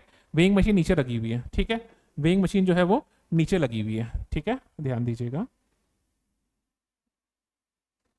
ठीक है। देखिए क्या हुआ है यहां पे, ध्यान समझिए। सबसे पहला केस ले रहा हूं मैं, यहां पे इसका मास कितना है, आदमी का मास कितना था बेटा, 60 kg, ये है। तो यहां पे 60 G लगेगा नीचे, वेइंग मशीन पे नॉर्मल लगेगा नीचे, और वेइंग मशीन जो है नॉर्मल लगाएगी ऊपर। वेइंग मशीन तो ये वाला नॉर्मल मेजर करेगी, ठीक है। जो बॉक्स है, बॉक्स पे नीचे की तरफ लगेगा 30 G, ठीक है, ठीक है। एक स्ट्रिंग ऐसे यहां पे जा रही है और एक स्ट्रिंग यहां पे आ रही है, ठीक है। देखिए एक स्ट्रिंग खड्डे से होती हुई आदमी को पकड़ रही है, तो ये जो हो जाएगा टेंशन हो जाएगा टी, और ये बॉक्स पे ये इक्वल टेंशन होगा, आइडियल स्ट्रिंग का टेंशन होगा टी। आई होप कि आपको जो एफबीडी है वो समझ में आ गया होगा, एफबीडी जो है वो समझ में आ गया है। सारा सिस्टम रेस्ट में है, यानी मैन भी रेस्ट में है और जो बेचारी बॉक्स है वो भी रेस्ट में है। अगर मैन रेस्ट में है तो मैन के लिए हम लोग बात कर लेते हैं फॉर मैन। मैन के लिए हम लोग बात करते हैं, मैन पे टेंशन लग रहा है ऊपर इस वाली स्ट्रिंग से, नॉर्मल लग रहा है ऊपर और 60 G लग रहा है नीचे। टेंशन लग रहा है ऊपर, नॉर्मल लग रहा है ऊपर और 60 G लग रहा है नीचे। रेस्ट में है यानी upward force is equal to downward force, तो टेंशन प्लस ये वाला नॉर्मल, तो T plus N, T plus N is equal to 60 G equation 1 is equal to equation 1। Box के लिए बात करता हूं, बॉक्स पे ये वाला नॉर्मल जो वेइंग मशीन पे लग रहा है, वेइंग मशीन और बॉक्स में एक ही बात है ना। ये वाला नॉर्मल नीचे, 30 G नीचे, और ये वाला टेंशन ऊपर। आगे बात समझ में? तो देखो बॉक्स में मैं बात करता हूं एन प्लस 30 G, एन भी नीचे 30 G भी नीचे, और टेंशन जो लग रहा है उस पर लग रहा है टी ऊपर, ये होगी इक्वेशन 2, ठीक है। क्या पूछा उसने पहले केस में? पहले केस में उसने पूछा है if the man manages to keep the box at rest, what is the weight shown by the machine? इस कंडीशन में वेट कितना दिखेगा, तो यानी इस कंडीशन में मुझे टेंशन चाहिए, सॉरी नॉर्मल चाहिए, तो यहां से टेंशन का वैल्यू उठाऊं और यहां डाल दूं, टेंशन का वैल्यू उठाऊं यहां डाल दूं। अगर ऐसा कर रहा हूं तो यहां पे हो गया, टी की जगह रख दिया मैंने N plus 30 G plus N is equal to 60 G, यानी ये हो जाएगा 2n is equal to 30 G, यानी जो नॉर्मल हो जाएगा वो हो जाएगा 15 G। कितना हो जाएगा? 15 G। तो ये तो हो जाएगा वेट, ये तो हो जाएगा 150 न्यूटन। इसके करस्पॉन्डिंग जो मास आएगा वो कितना आएगा? 15 kg। इसके करस्पॉन्डिंग जो मास आएगा वो कितना आएगा? 15 kg। तो ये तो था केस 1, यानी अगर ये किसी भी तरीके से इस तरह अगर इक्विलिब्रियम में रह रहा है तो वेइंग मशीन कितना शो करेगी उसको? 15 kg। समझ में आया बेटा? समझ में आया? अगला केस क्या कह रहा है? ये अगला केस कह रहा है कि ये रस्सी पे कितना टेंशन लगा है कि वो उसका करेक्ट वेट बताए। यानी अगले कंडीशन में जो नॉर्मल होना चाहिए उसका मास कितना है? 60 किलोग्राम। तो वेइंग मशीन में जो नॉर्मल होना चाहिए वो कितना होना चाहिए? 600 न्यूटन। कितना होना चाहिए? 600 न्यूटन। ये बात समझ में आई क्या रे बाबा? अगर ये बात समझ में आ गई तो इस डायग्राम को मैं कंट्रोल C और अगले पेज पे कंट्रोल V। अरे वाह कितना बढ़िया, मजा आ गया नहीं? ठीक है, चलिए अगले केस में वो क्या कह रहा है? अगले केस में वो कह रहा है कि टेंशन कितना हो कि वो उसका करेक्ट वेट बताए। यानी वेइंग मशीन पे जो नॉर्मल लग रहा है वो कितना होना चाहिए? 600 न्यूटन। कितना होना चाहिए? 60 kg के करस्पॉन्डिंग नॉर्मल वेइंग मशीन वाला कितना होना चाहिए? 600 न्यूटन। ये चीज समझ में आ गई? तो मैंने बोला, उसने टेंशन चेंज कर दिया, टेंशन हो गया T1, और मैंने बोला सारा का सारा सिस्टम ए एक्सेलरेशन से सपोज ऊपर जा रहा है, सारा का सारा सिस्टम जो है वो ए एक्सेलरेशन से ऊपर जा रहा है, ठीक है। तो अब हम लोग मैन के लिए बात कर लेते हैं। मैन के लिए, मैन पे ऊपर लग रहा है T1, यहां लग रहा है N1, यहां लग रहा है N1, T1 लगा ऊपर, N1 लगा ऊपर, 60G लगा नीचे।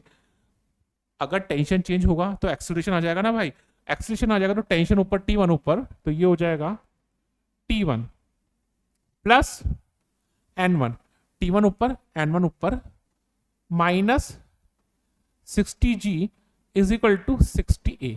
आगे बात समझ में? तो यहां से ये हो जाएगा T1। इस कंडीशन में अगर वो ट्रू वेट बता रहा है तो N1 कितना होना चाहिए, 600, तो N1 की जगह रख दिया मैंने 600, ये हो गया minus 600 is equal to 60A, ये गया T1 जो आ गया वो आ गया 60A इक्वेशन 1, ठीक है, ठीक है। बॉक्स के लिए मैं बात कर लेता हूं, किसके लिए बात कर रहा हूं, बॉक्स के लिए। तो अगर मैं बॉक्स की इक्वेशन लिखना चाहूंगा तो बॉक्स पे ये वाला टेंशन लग रहा है ऊपर, ये वाला नॉर्मल लग रहा है नीचे, और ये वाला 30G लग रहा है नीचे। बॉक्स भी सेम एक्सेलरेशन से ऊपर जाएगा क्योंकि इन दोनों के बीच में कांटेक्ट बना हुआ है। तो बॉक्स पे ऊपर की तरफ इक्वेशन बनी T1 माइनस ये वाला N1 minus 30G is equal to 30A। तो ये हो जाएगा T1 माइनस N1 होना चाहिए 600 minus 300 is equal to 30A। तो यहां से जो T1 minus 900 is equal to 30A। आगे बात समझ में? मुझे क्या चाहिए, मुझे टेंशन चाहिए, तो यहां से T1 का वैल्यू उठा के यहां पे डाल दूं, यहां से T1 का वैल्यू उठाऊं और मैं यहां पे डाल दूं, तो ये हो जाएगा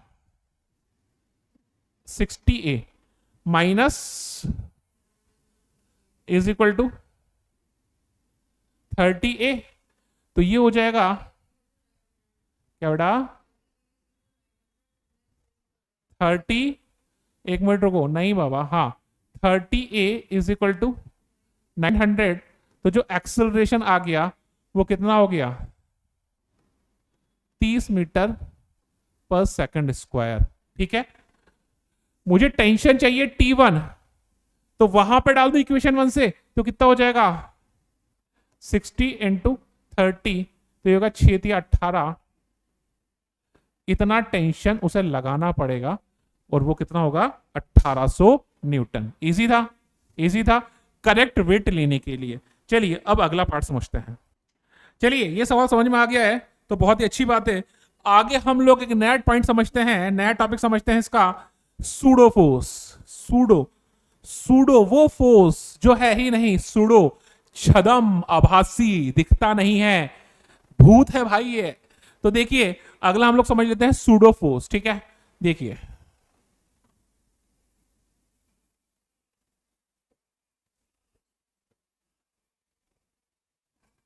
सूडो फोर्स, सूडो फोर्स पे ध्यान दीजिए। देखिए क्या सीन है, सुनिएगा। ये प्यारी सी बच्ची बैठी है इधर, ठीक है, क्या नाम है तेरा, चुईया, ठीक है। इस लड़की, इसने बोला कि इसका नाम चुईया है, ठीक है। ये चुईया एक बस के बाहर बैठी हुई है, ये चुईया एक बस के बाहर बैठी हुई है, पर ये दुखी है यार। क्यों दुखी है? क्योंकि बस के अंदर एक चॉकलेट का बॉक्स पड़ा है एम मास का, और वो बस जो है आगे जा रही है ए एक्सेलरेशन से, ठीक है।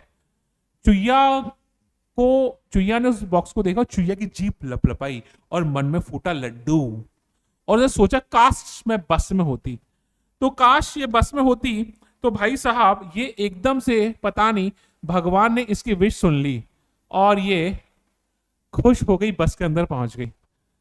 जब ये, मुझे ही बनाऊं, सावास चुईया है तुम, हाँ ठीक है। जब ये बस में पहुंच गई तो इसने चॉकलेट के बॉक्स को देखा। क्या किया इसने? चॉकलेट के बॉक्स को देखा। बड़ी मेरे से पढ़ती थी तो थोड़ी बहुत इसे फिजिक्स आती थी, तो इसका दिमाग ठनका, और इसका दिमाग ठनक के ये बोला यार क्या हुआ ये, जब मैं बाहर थी तो बस ए एक्सेलरेशन से आगे जा रही थी और ये बॉक्स भी ए एक्सेलरेशन से आगे जा रहा था। मैं जैसे ही बॉक्स क्या बस के अंदर आके बैठ गई, बस तो मेरे रेस्पेक्ट में, रेस्ट में, ऑब्वियस सी बात है। और ये ब्लॉक भी रेस्ट में आ गया, ऐसा क्या जादू हो गया? दिमाग लगाया। जब मैं बाहर थी, ए एक्सेलरेशन से ब्लॉक आगे जा रहा था, उसका मास एम था, तो उसमें कोई ना कोई फोर्स एम आगे लग रहा था जब मैं बाहर थी। जब मैं बाहर थी, जब मैं अंदर आई तो ये बस यानी ये फ्रेम तो मेरे रेस्पेक्ट में रेस्ट में आ गया। और जरूर कोई ना कोई एम ए फोर्स इस पे इधर पीछे लगने लगा होगा, जिसने आगे वाले एमए को कैंसिल कर दिया होगा और इस ब्लॉक को रेस्ट में डाल दिया होगा। ये जो फोर्स है इसे हम लोग बोलते हैं सूडो फोर्स। क्या बोलते हैं? Pseudo force. यानी सूडो फोर्स अगर आपको अप्लाई करना है, सुनो, सूडो फोर्स अगर आपको अप्लाई करना है तो क्या करो, आप एक्सेलरेटेड फ्रेम पे जाकर बैठ जाओ। क्या करो? एक्सेलरेटेड फ्रेम पर जाकर बैठ जाओ। जब आप एक्सेलरेटेड फ्रेम पर जाकर बैठ जाओगे तो वो एक्सेलरेटेड फ्रेम आपके रेस्पेक्ट में आ जाएगा, रेस्ट में आ जाएगा, रेस्ट में। बट आपको उसके अंदर जो भी ऑब्जेक्ट होगा उस पर एक फोर्स फील होगा जिसका वैल्यू होगा mass of object into acceleration of frame, और उसका जो डायरेक्शन होगा वो फ्रेम के एक्सेलरेशन के ऑपोजिट होगा। आगे बात समझ में? आगे बात समझ में? तो यहां से एफ सूडो जो होगा mass of object into acceleration of frame. ठीक है, mass of object into acceleration of frame. और इसका जो हम लोग डायरेक्शन देने वाले हैं वो होगा opposite to the direction of acceleration of frame. आगे बात समझ में? ठीक है, आगे समझ लीजिए एक चीज, ध्यान दीजिएगा। क्या करो, फ्रेम पर बैठ जाओ। क्या करो? फ्रेम पर बैठ जाओ। ध्यान दे बेटा, ऑब्जेक्ट पर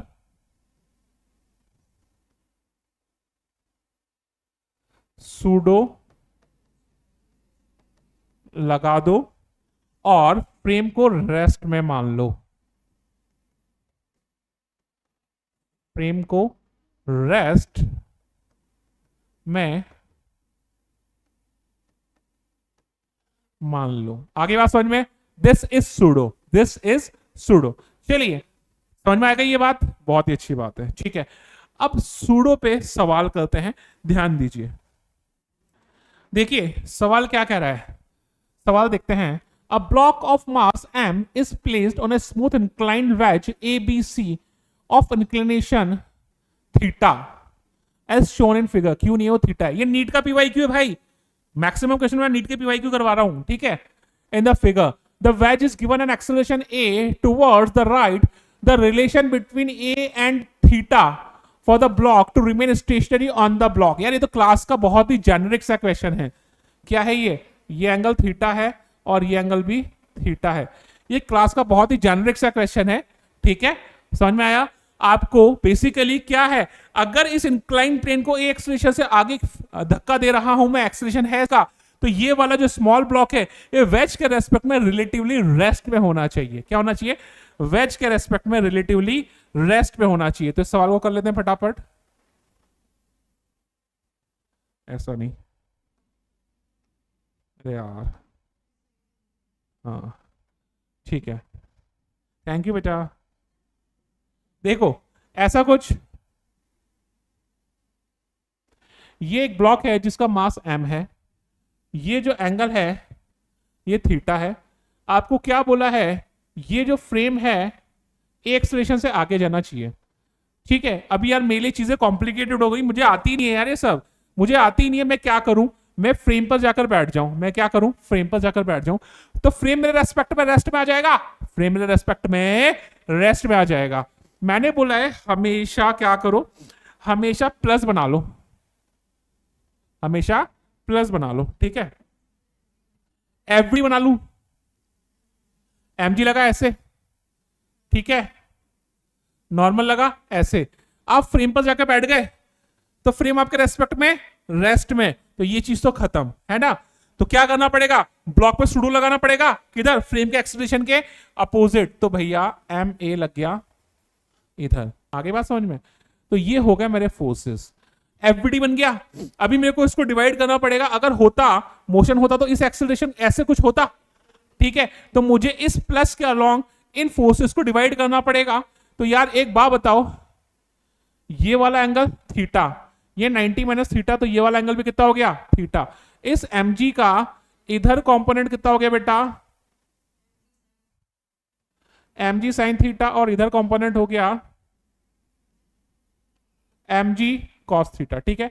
इस ma का ऊपर की तरफ कंपोनेंट हो गया ma कॉस थीटा, और इधर की तरफ कंपोनेंट हो गया ma साइन थीटा। अगर ये स्मॉलर ब्लॉक, ये तो ऑलरेडी रेस्ट में आ गया था, सुडो लगा दिया मैंने, आके बैठ गया, तो अगर ये ब्लॉक भी रेस्ट में है तो upward force is equal to downward force होना चाहिए। तो यहां से एम ए कॉस थीटा किसके बराबर हो जाएगा, m a cos theta is equal to, m से एम कैंसिल हो गया, तो यानी a is equal to g sine theta, यानी जो ए हो जाएगा वो कितना हो जाएगा, g tan theta, is equal to कितना हो जाएगा, g sine theta upon cos theta, is equal to कितना हो जाएगा, जी टेन थीटा। आपका डी ऑप्शन सही है, बहुत इजी था। अगले सवाल पे चलते हैं सुडो के। चलिए अगले सवाल पे चलते हैं सुडो के। अगला सवाल क्या कह रहा है, ध्यान दीजिए। वापस एक इंक्लाइन प्लेन है, उस पर एक स्मॉल एम मास का ब्लॉक रखा, फ्रिक्शन को मैं भी जानता ही नहीं हूं क्या होता है। इस वेज को मैंने ए एक्सेलरेशन इस बार उधर दिया है, तो आपको बोला find the value of A for smaller block falls freely. Smaller block जो है वो फ्री फॉल होना चाहिए, यानी ए फाइंड करना है मुझे for to fall the block freely.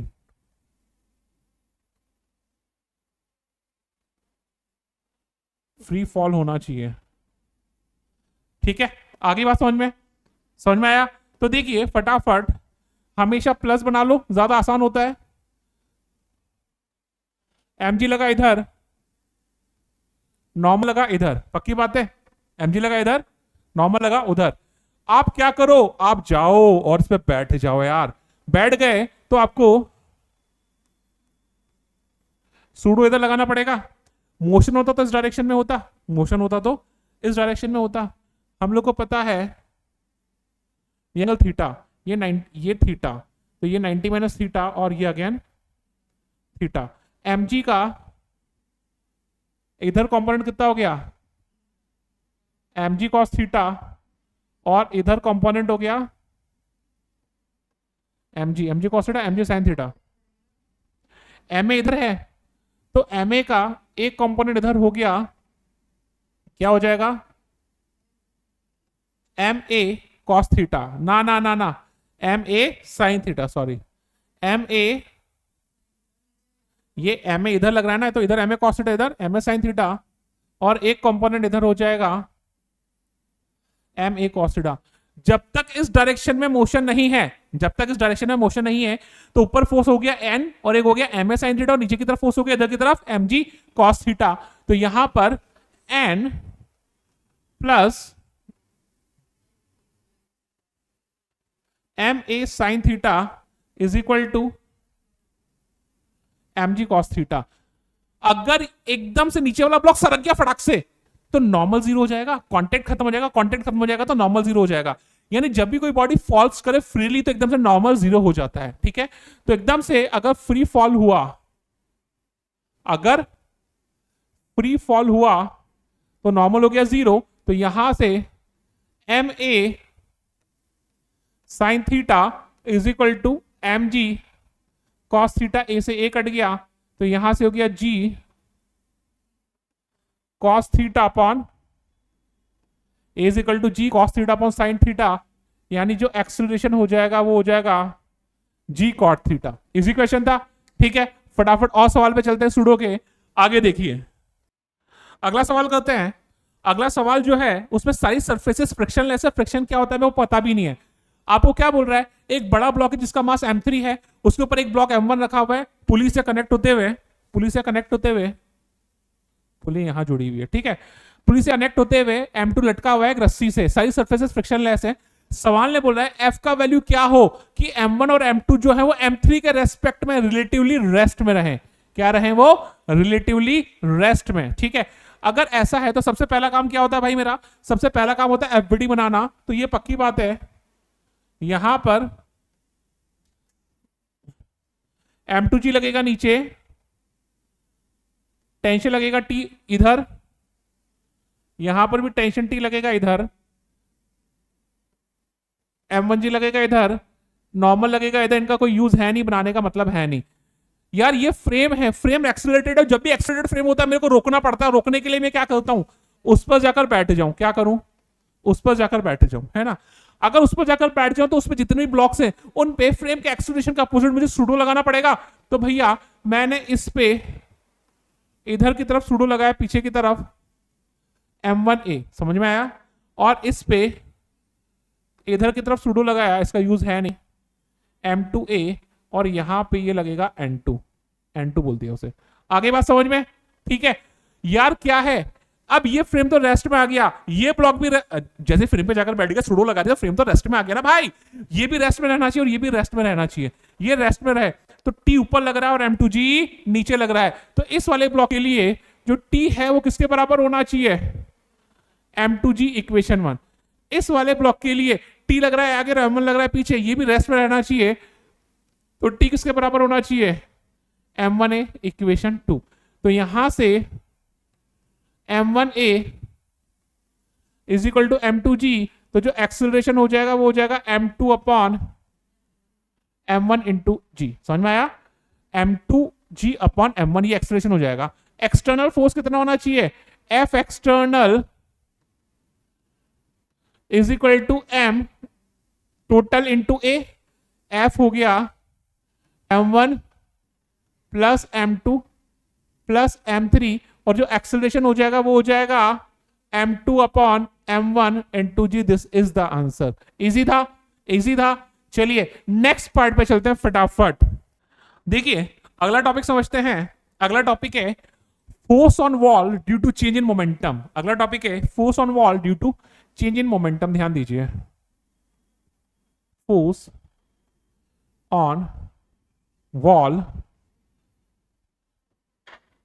Due to change in momentum. Force on wall due to change in momentum. हाँ, तो टॉपिक क्या है हमारा? Force on wall due to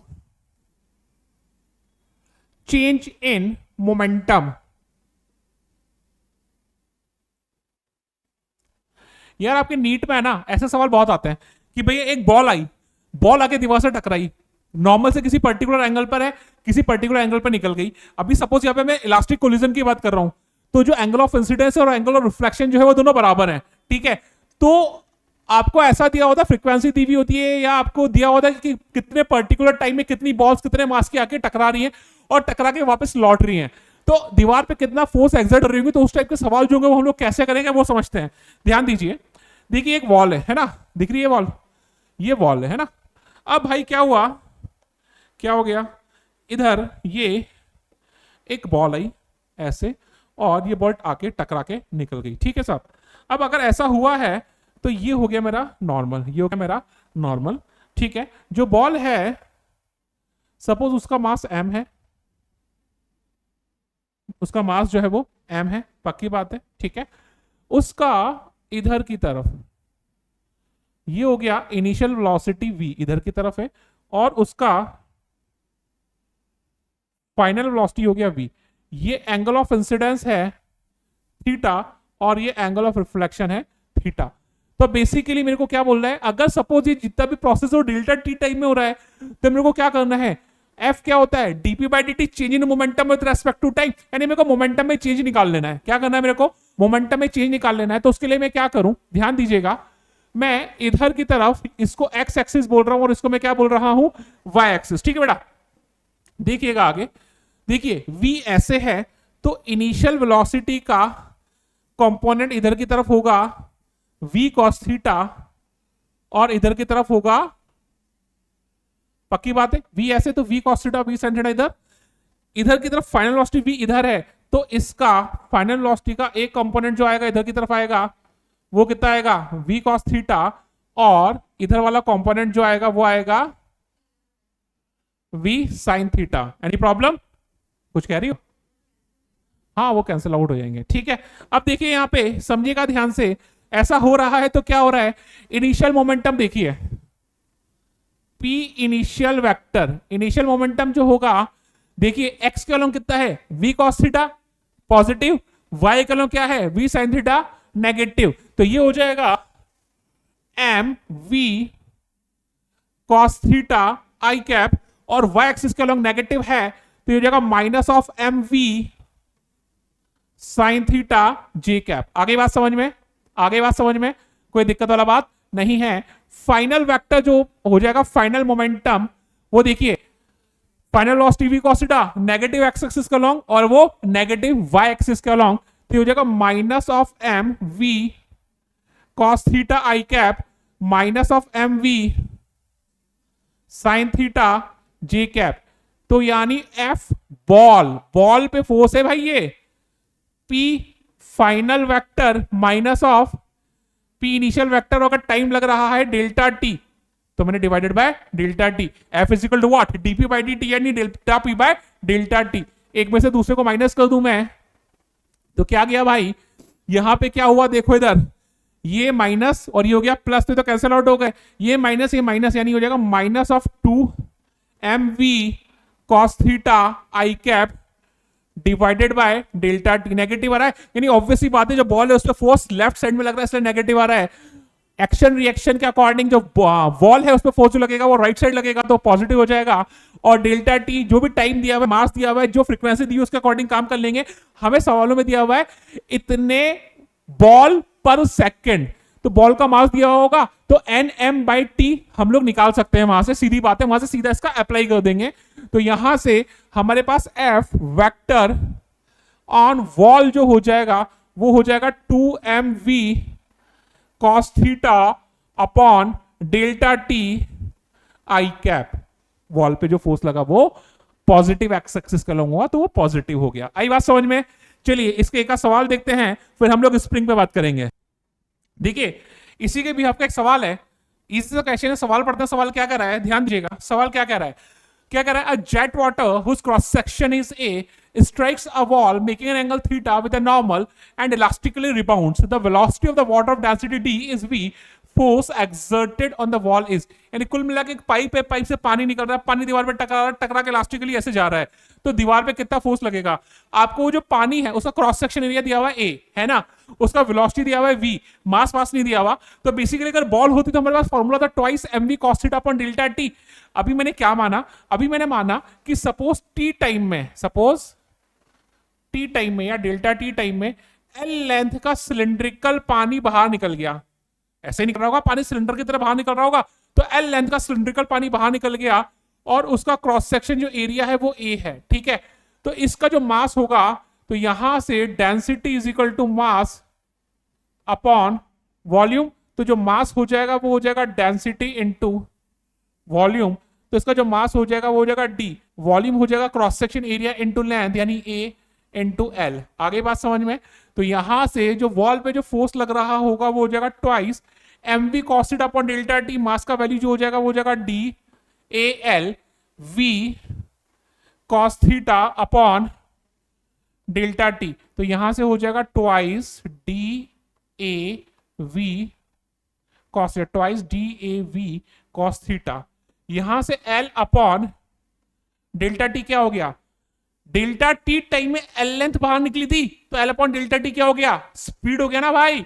तो यहां से जो फोर्स हो जाएगा वो हो जाएगा twice D A V square cos theta, तो आपका आंसर आ जाएगा twice D A V square cos theta. Obvious सी बात है वो आपका ऑप्शन 1 है।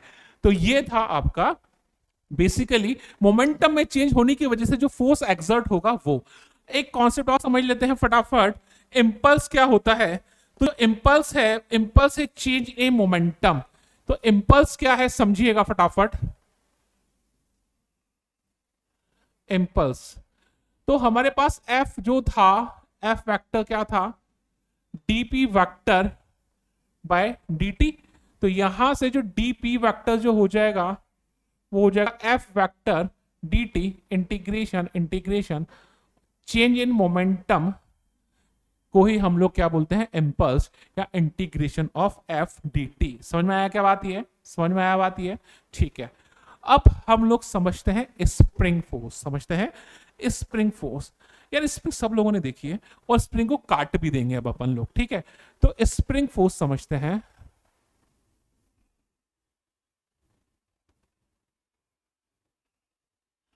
स्प्रिंग फोर्स, सपोज ये आपके पास एक स्प्रिंग है, ये नेचुरल लेंथ पर है, ये स्प्रिंग जो है वो नेचुरल लेंथ पर है, यानी ना तो एक्सपेंडेड है ना कंप्रेस्ड है। अगर स्प्रिंग अपनी नेचुरल लेंथ पर है तो वो कोई भी फोर्स एक्सर्ट नहीं कर रही होगी, ठीक है।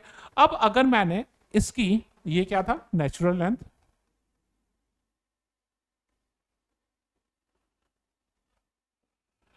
अगर इस स्प्रिंग को मैंने बाबा इसकी नेचुरल लेंथ से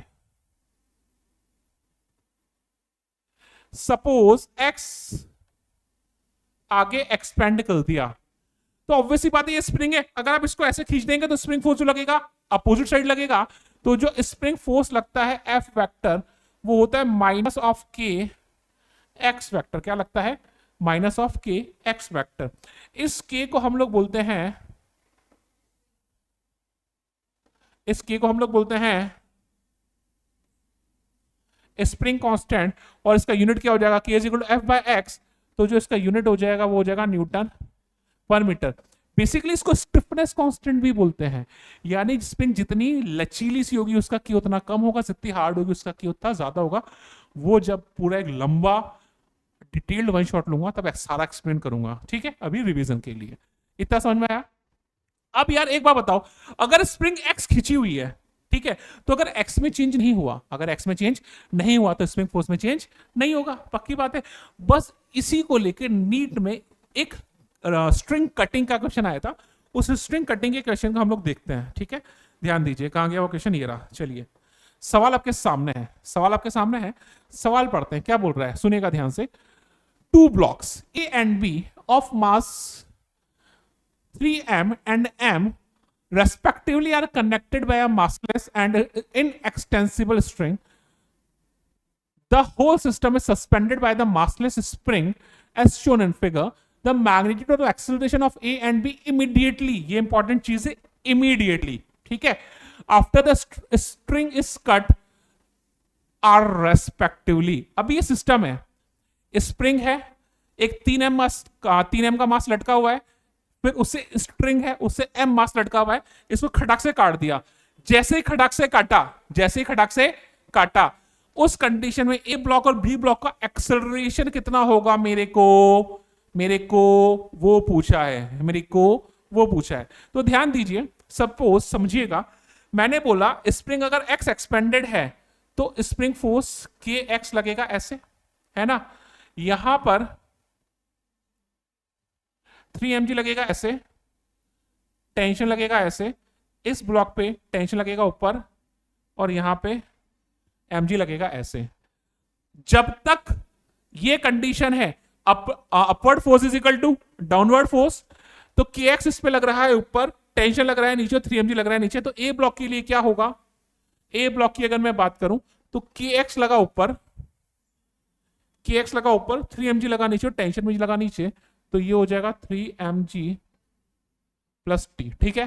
बी ब्लॉक के लिए बात करूं तो बी ब्लॉक पर टेंशन ऊपर लग रहा है और mg नीचे लग रहा है, तो बी ब्लॉक के लिए tension is equal to mg, ऊपर डाल दूं मैं तो k x is equal to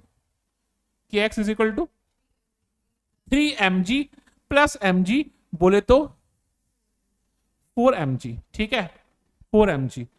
ये समझना, क्या बेटा कुछ हुआ क्या, ये समझना when स्ट्रिंग कट, जैसे स्ट्रिंग को काटा, जैसे स्ट्रिंग को काटा, एग्जैक्ट उस मोमेंट की बात कर रहा हूं भाई, जिस मोमेंट पर स्ट्रिंग को काटा है, तो क्या एक्स में चेंज होगा क्या, अरे 0.00001 सेकंड बाद होगा, बट एग्जैक्ट जिस पॉइंट पर मैंने काटा है, जिस समय मैंने काटा है, एग्जैक्ट इमीडिएटली उस समय तो एक्स में चेंज होगा नहीं। तो जो अपर ब्लॉक है, जो अपर ब्लॉक है ये 3m मास का दिख रहा है, जो अपर ब्लॉक है उस पे तो के एक्स ऊपर लगता रहेगा, बट ये टेंशन जीरो हो जाएगा। जैसे रस्सी को काट दिया वैसे टेंशन जीरो, तो टेंशन खत्म, और 3 mg जो लग रहा होगा वो नीचे लग रहा होगा। समझ में आया? 3 mg जो लग रहा होगा वो नीचे लग रहा होगा। आगे बात समझ में? तो इस कंडीशन में ब्लॉक एकदम से ऊपर जाएगा, तो उसका अपवर्ड एक्सेलरेशन हो जाएगा k x minus 3 mg is equal to 3 ma। K x का वैल्यू कितना था भाई? 4 mg, तो ये हो जाएगा 4 mg is equal to 3 ma। 4 mg minus 3 mg mg, तो mg is equal to mass से मास गया, तो अपर ब्लॉक का जो एक्सेलरेशन आ गया कितना आ गया? g/3। कब? एग्जैक्ट उस मोमेंट पर जब स्ट्रिंग को काटा है। ठीक है, तो ये तो हो गया अपर ब्लॉक। अगर मैं लोअर ब्लॉक की बात करूं मेरे लाल, तो लोअर ब्लॉक का देखो, लोअर ब्लॉक पे टेंशन लग रहा था ऊपर और mg लग रहा था नीचे। अरे भाई रस्सी को काट दिया तो टेंशन खत्म, टेंशन खत्म। जैसे टेंशन खत्म हुआ mg से वो नीचे भागा, तो mg इज इक्वल टू, तो एक्सेलरेशन कितना हो गया उसका? g। तो लोअर ब्लॉक का तो डाउनवर्ड एक्सेलरेशन होगा g, और अपर ब्लॉक का अपवर्ड एक्सेलरेशन होगा g/3। तो फर्स्ट ऑप्शन आपका सही है। तो ये सवाल आपका नीट में आ गया था भाई, PYQ था ये। आया समझ में? बहुत अच्छी बात।